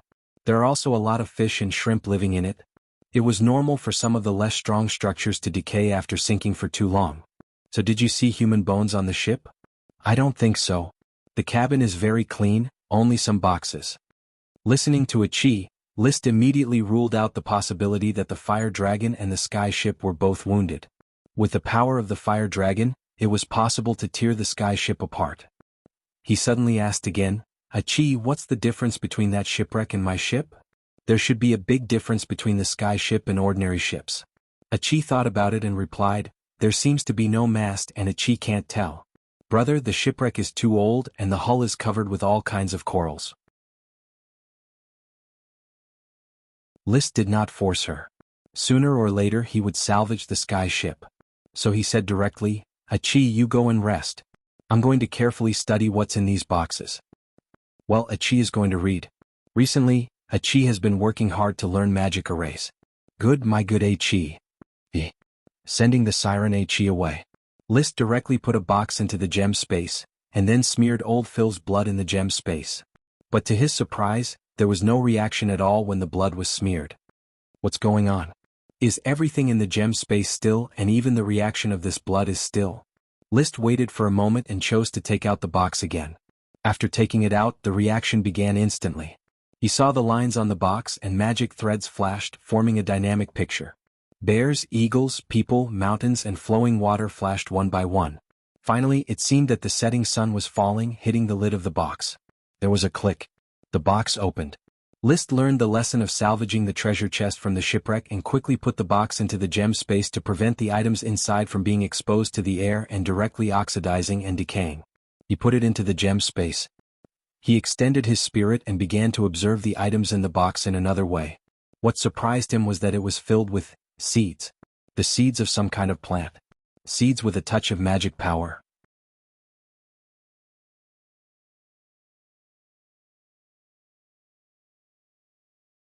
Chapter 500. It was a box of seeds shaped like fava beans, but they were certainly not fava beans because of their gorgeous colors. There were black, white, red, yellow, purple, green, blue, gray. All of them were monochromatic, but the colors were different and there were many more colors than the rainbow. Some of the seeds could be observed with magic eyes. The magic power of chaos had no color attribute. But most of the seeds did not have magic light. These should be the seeds of the same kind of plant. The ones with magic power are potion seeds, and the ones without magic power are ordinary seeds? Liszt swallowed and quickly denied this judgment. No, the same green fava beans, some have magic power, some have no magic power, and the other colors are the same. Fava beans of the same color should be the same kind, but they showed two forms of magic power and no magic power. Moreover, the magic power of the fava beans was not the same, and even Liszt found that the magic power of several fava beans was almost invisible. These are probably because they have been stored for too long, and the magic power has been lost, resulting in their current appearance? Does this mean that these fava beans were once potion seeds? Thinking of this, his heart was even more fiery. With so many kinds of potions he was simply going to make a fortune. However, he quickly furrowed his brows. There are potion seeds, but I don't have the relevant sprites. How can I plant them? The growth of potions was inseparable from the influence of the worm stalk.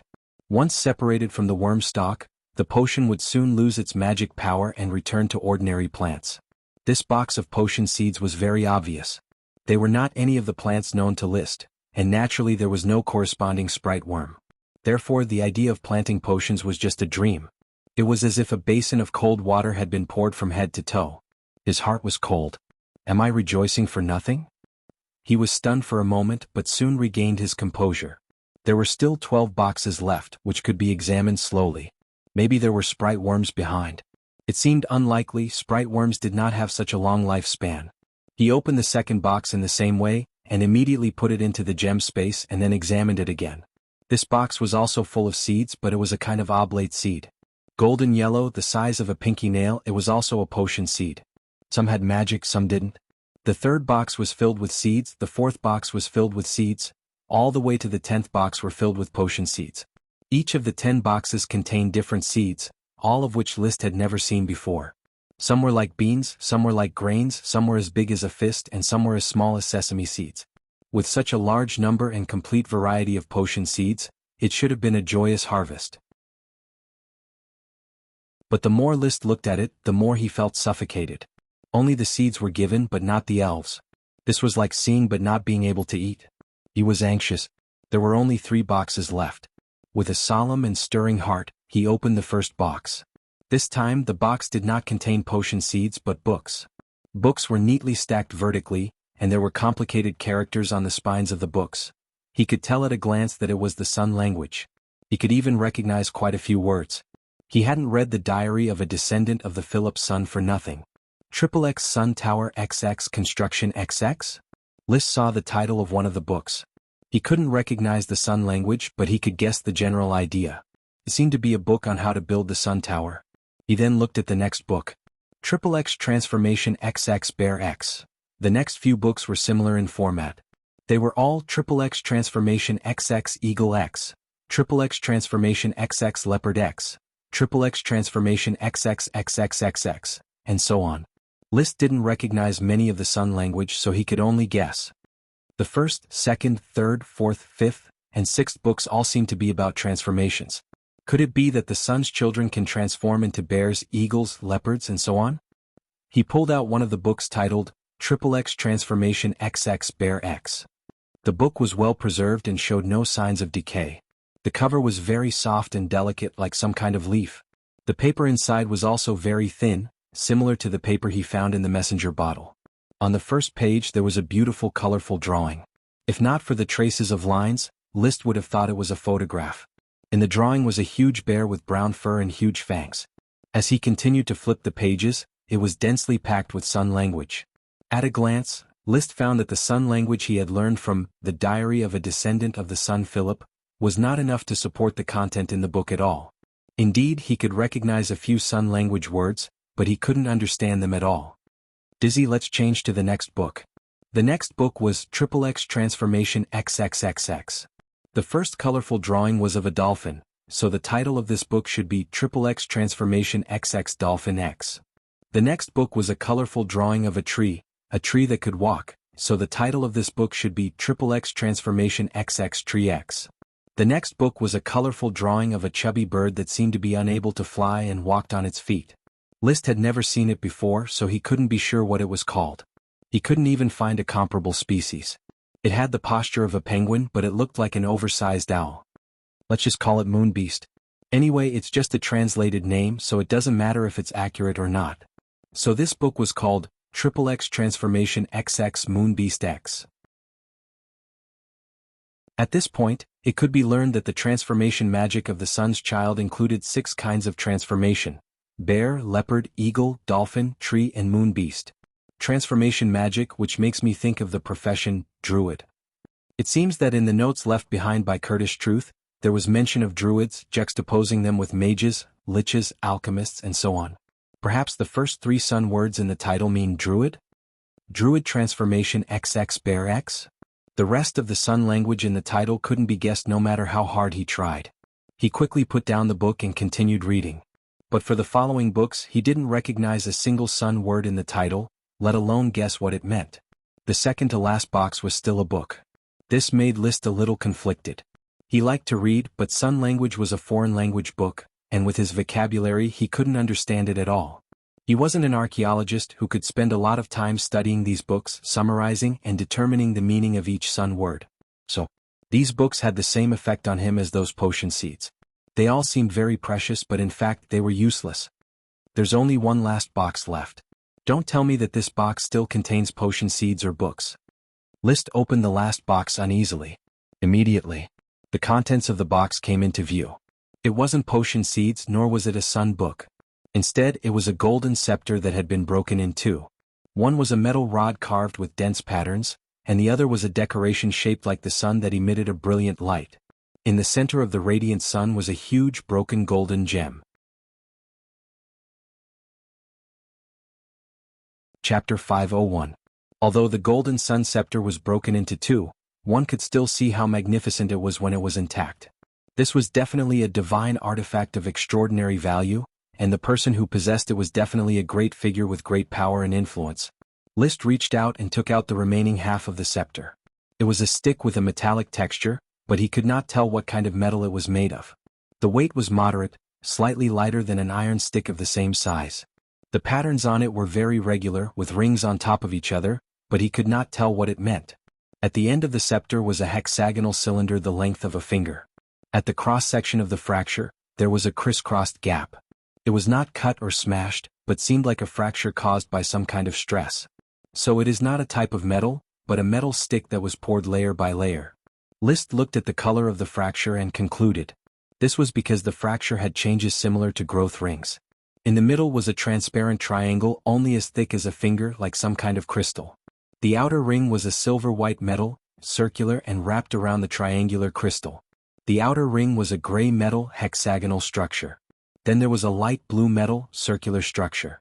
The outermost ring was a golden metal, also circular and as thick as a baby's arm. The colors of these 5 layers were clearly defined, but they were very closely arranged and the thickness was uniform, almost blending into one. This kind of forging technique was beyond Liszt's understanding. At least the Grand Duchy of Sapphire did not have an iron knight, which could forge such a precise metal. He put down the lower half of the sun scepter and picked up the upper half. The structure of the sun at the top of the upper half was hard to describe. Inside was a ring, and the center of the ring was inlaid with a golden gemstone the size of an adult man's fist. The gemstone was not round, but irregular meteorite-shaped, transparent like a diamond. Unfortunately, the gemstone was already broken, and the largest crack was as thick as a fingernail. But even so, the golden gemstone was still blinding, which showed how dazzling it was when it was intact.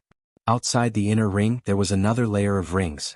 The shape of this ring was somewhat similar to the shape of the golden moon wheel in the legend of Shu Mountain. It was round, but there was a small gap like a crescent moon.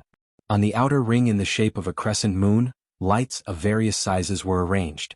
They were lights represented by long metal needles. Some were long, some were short, and there was no pattern to their arrangement. However, the longest needle was at an angle of 45 degrees up and 45 degrees down.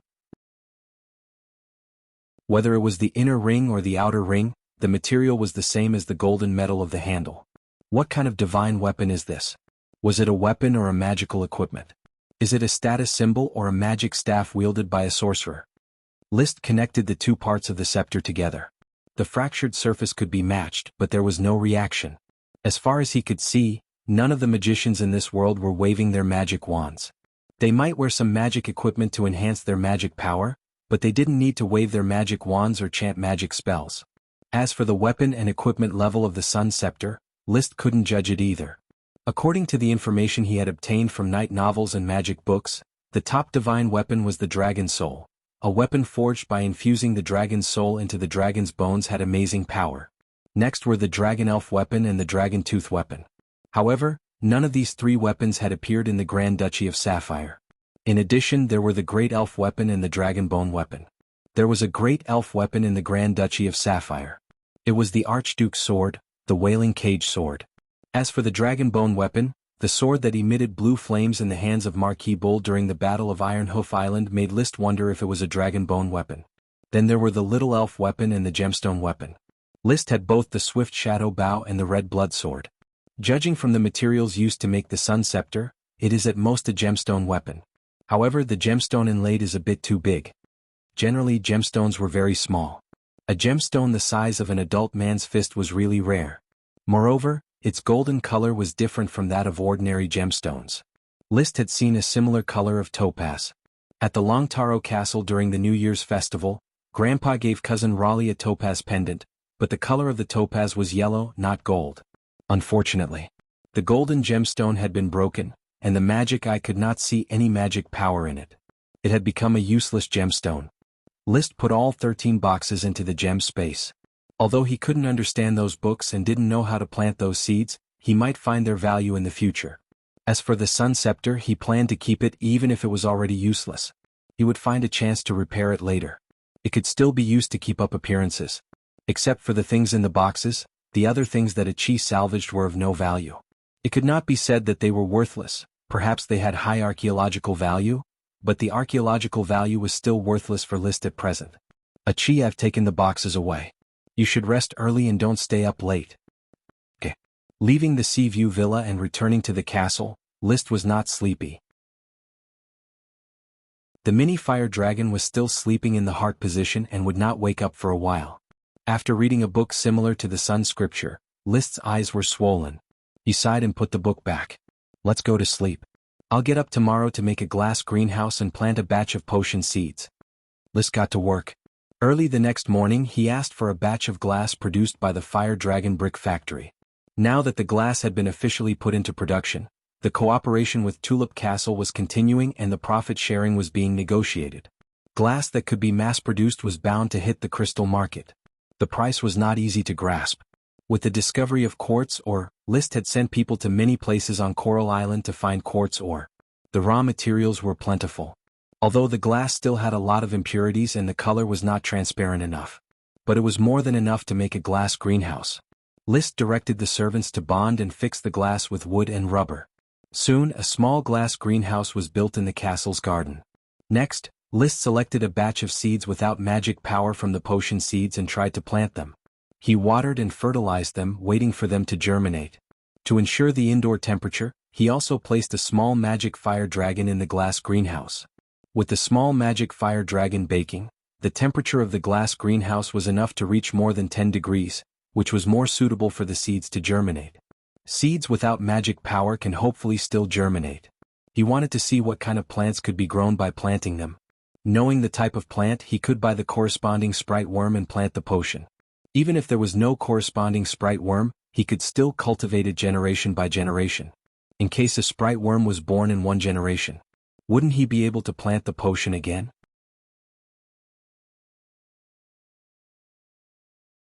Chapter 502. This chapter is Hua Fei Hua. Empty words. 10,000 rewards. Gort, who was responsible for glass sales negotiations in Coral City, bought 3 second-hand cargo ships for the territory. The cargo ships had not yet been refurbished and were temporarily dispatched to the new port of Black Horse Island to participate in the salvage of the Sky Ship.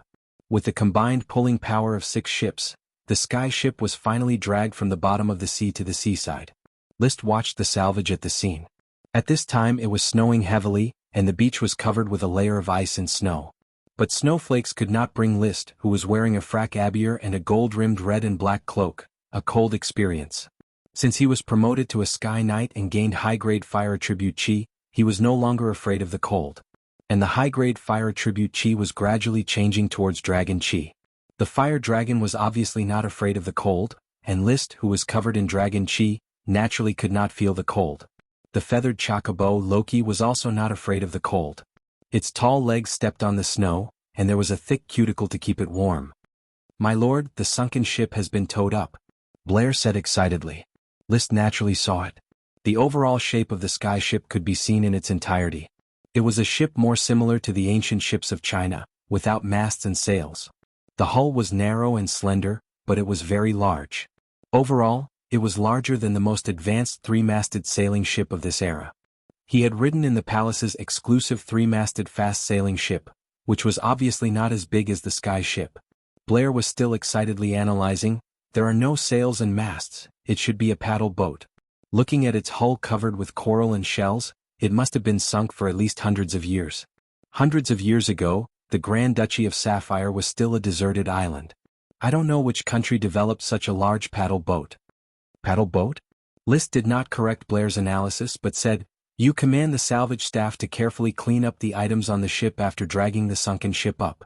Also clean up all the coral and shells attached to it. I want to see the original appearance of this sunken ship." "Yes, my lord." Blair quickly commanded the serfs to clean up the ship. List rode on his chocobo, flying around the airship to observe it. Because he knew that the ship sailed in the sky, he could see that the ship was a little strange from this perspective. It was hard to tell how it flew. It did not have wings like an airplane, nor did it have air sacs like a hot air balloon. List was more willing to believe that the sky ship relied on magic rather than physical means of flight. Perhaps it was some kind of magic array.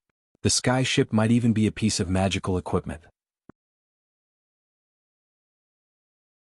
But now, this ship in the sky was modeled to the point that it looked like the habitat of shrimps and crabs. 13 treasure chests containing potion seeds, books, and scepters were taken away by a chi, as well as some other items that looked decent. There was basically nothing good on this ship. The serfs kept cleaning, but what they took out were piles and piles of junk. There were rusty weapons, broken utensils, and a lot of things that couldn't be identified. However, just when List was not looking forward to it, in the second half of the shipwreck that was buried in silt, the serfs dug out the silt from the cabin and finally found something good. There were a total of 3 cabins that were intact. One of the cabins was full of wood. He didn't know what kind of wood it was, but it was just branches that were no thicker than an arm. He didn't know if it was buried for too long, but the branches seemed to have sprouted midway, but eventually died and became wood. List took a branch and cast Magic Eye, but he didn't find any magic.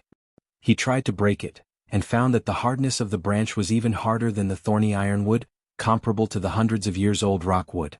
Very good wood, transport them to the port town to be stacked. For the time being, they are not allowed to be used.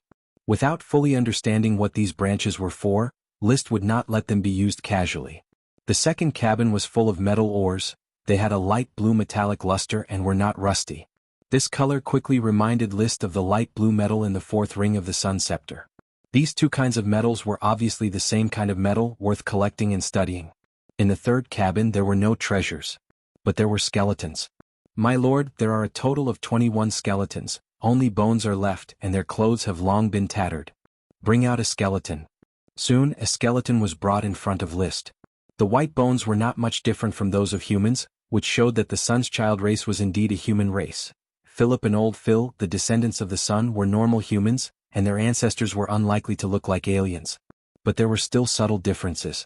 From the skeleton, it could be seen that the Sun's child had a longer leg ratio than humans, and had a pair of long legs.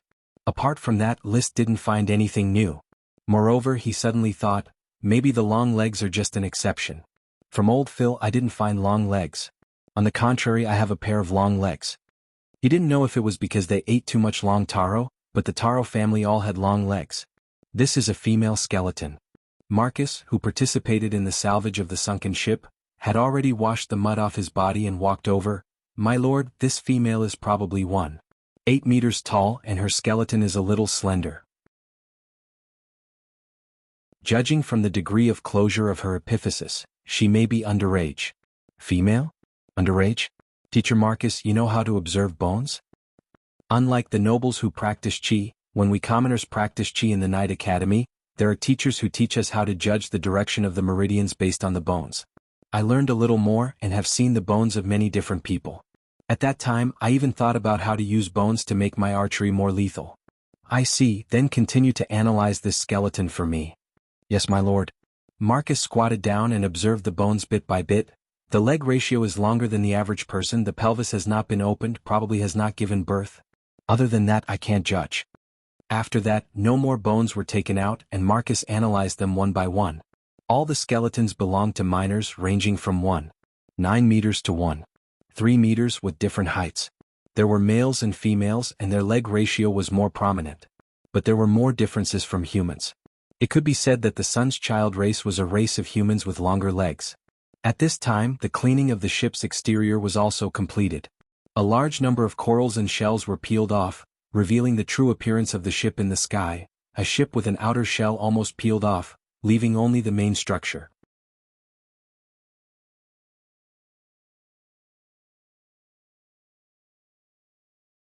Chapter 503. This chapter is titled, My Horse Feeds the Sheep. With a gentle push on Loki's neck, List flew into the air and landed on the deck of the sky ship. Following the path Costo pointed out, he could clearly see what the keel of the sky ship looked like. It was indeed a whole branch. The branch started from the bow of the ship. There was no collision angle, but two branches extended to the bottom of the ship, forming three parallel lines with the main branch. These three parallel lines formed the main keel and the side keels on both sides. Together they formed the main structure of the ship. On top of the three keels, there were many branches that extended to both sides, forming the ribs. In other words, the main core structure of the sky ship was made up of a branch. However, this branch was very standard and symmetrical, as if it was cast from a mold. The other structures were constantly pieced together on this trunk. If one looked closely, one could still see that many parts were the same as the keel, a whole branch. This was a sky ship that was grown out of various branches. It's really incredible. List could not help but exclaim, this kind of technology is definitely beyond this era. No nobles in our country have this kind of technology. Sir, our country's shipbuilding industry is the most developed. If our country can't build such a big ship, I think, only the Moon Empire has the ability to build such a big ship. Marcus, who had climbed up, analyzed confidently, this ship may have sunk at the bottom of the sea for thousands of years. The Moon Empire was a good pot. Anything that could not be understood or explained could be put on the Moon Empire. Naturally, List would not reveal that this was a sky ship made by the sun's child race from another continent. So he also put the blame, I think so too. Only the Moon Empire had the power to build such a big ship. We actually salvaged a sunken ship from the Moon Empire. This is so great. Blair praised sincerely, the glory of the night really favors you in this territory. In traditional knowledge, the ruins of the Moon Empire were synonymous with treasures. This sunken ship had obviously been identified as a type of ruins. Salvaging it was a common way to obtain treasures in Knight's novels. It was a way that everyone was eager to get rich. Of course, in List's territory, except for the commercial and agricultural income, all other products belonged to List. This sunken ship also completely belonged to List. Costo, you are more familiar with ships. Do you think it's possible to transform this ship into a sailboat? List tested the hardness of the branch. Even though it had been soaked in the sea for countless years, it was still strong and showed no signs of decay. The main structure of the ship was still intact. Costo thought about it carefully. I think it's possible, my lord. We have stonewood in our inventory to make masts and thorny ironwood to supplement the other parts of the hull. Together with the intact keel of this sunken ship from the Moon Empire, we can make a fast sailboat. However, we don't have the shipbuilding technology. List transported a lot of serfs and craftsmen from the mainland, but he didn't have any shipbuilders. Only the Sapphire Grand Duchy had shipbuilders, especially those who could build large sailboats. The technology was concentrated in the hands of a few great clans. If we don't have the skills, we'll just have to figure it out. We'll train our own boatmen. He had even refurbished a few cargo ships, so there was no need to worry about not having enough EXP. With rubber as an excellent bonding material, I believe that even a randomly assembled ship can sail on the sea.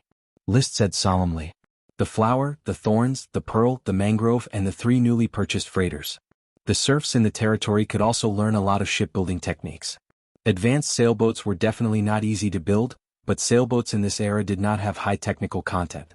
With rubber instead of rivets, shipbuilding technology was reduced to the level of building blocks to a large extent. As long as one wasn't a fool, one could build a sailboat of this era with enough practice. The tree branches, light blue metal and 21 skeletons in the cabin were transported to Port Town for storage. As for the main body of the sky ship, List spent several days studying it. The only thing he was sure of was that the tree branches used to make the keel were the same as the ones stored in the cabin. There were no more discoveries, so he handed it over to Blair to organize the serfs and try to convert the sky ship into a sailboat. My plan is for you to select the quick-witted ones from this batch of serfs and train them into shipwrights. Yes, my lord.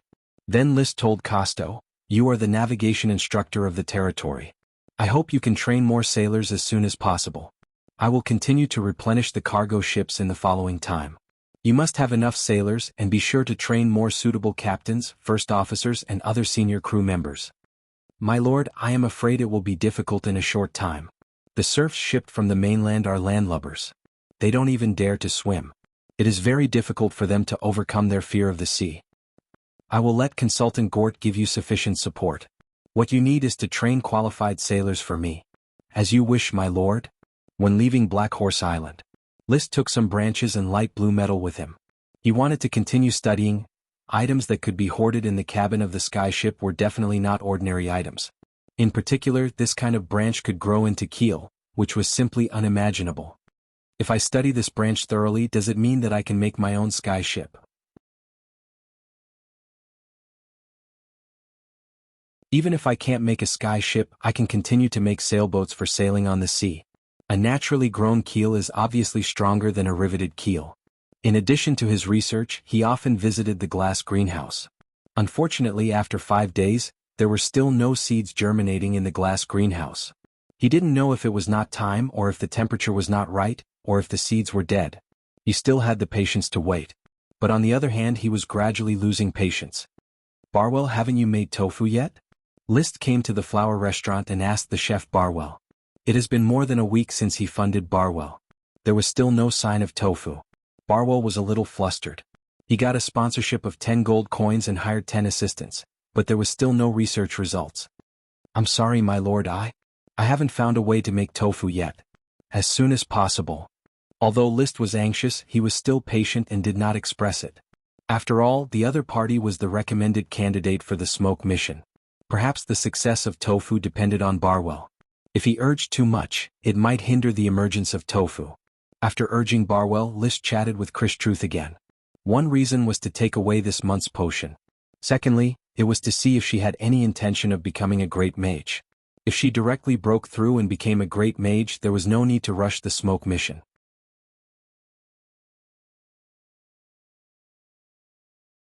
Chapter 504.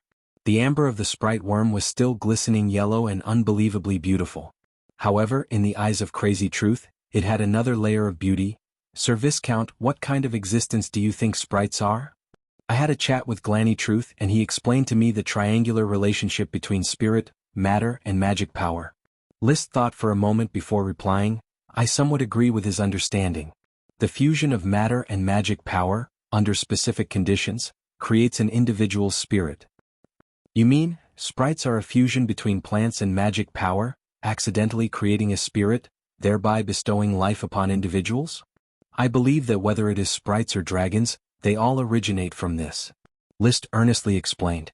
He himself was currently breeding a fire dragon, so he had a very profound understanding of it. I don't know where spirit comes from, but I think that everything begins from a seed. Seed? Plants germinate from a seed and grow into a flower or a towering tree. Sprites are also equivalent to being born from a seed. No one has clearly explained the birth of dragons, but perhaps they were also born from a seed. Moreover, humans are also born from a seed. Crazy was surprised. How can a human be a seed? This involves human physiology. Let me use frogs as an example. Have you ever seen the eggs laid by frogs in a ditch? In fact, those eggs are a masterpiece of male and female frogs. Each egg is a seed that can become a small tadpole in the future and then grow into a frog. Chris frowned and replied after a while, I'm sorry, Lord Viscount, but I've never seen frog eggs. List smiled awkwardly. Then you have seen a hen lay an egg. In fact, an egg can also be regarded as a seed. Ordinary eggs can be said to have no spirit, no soul.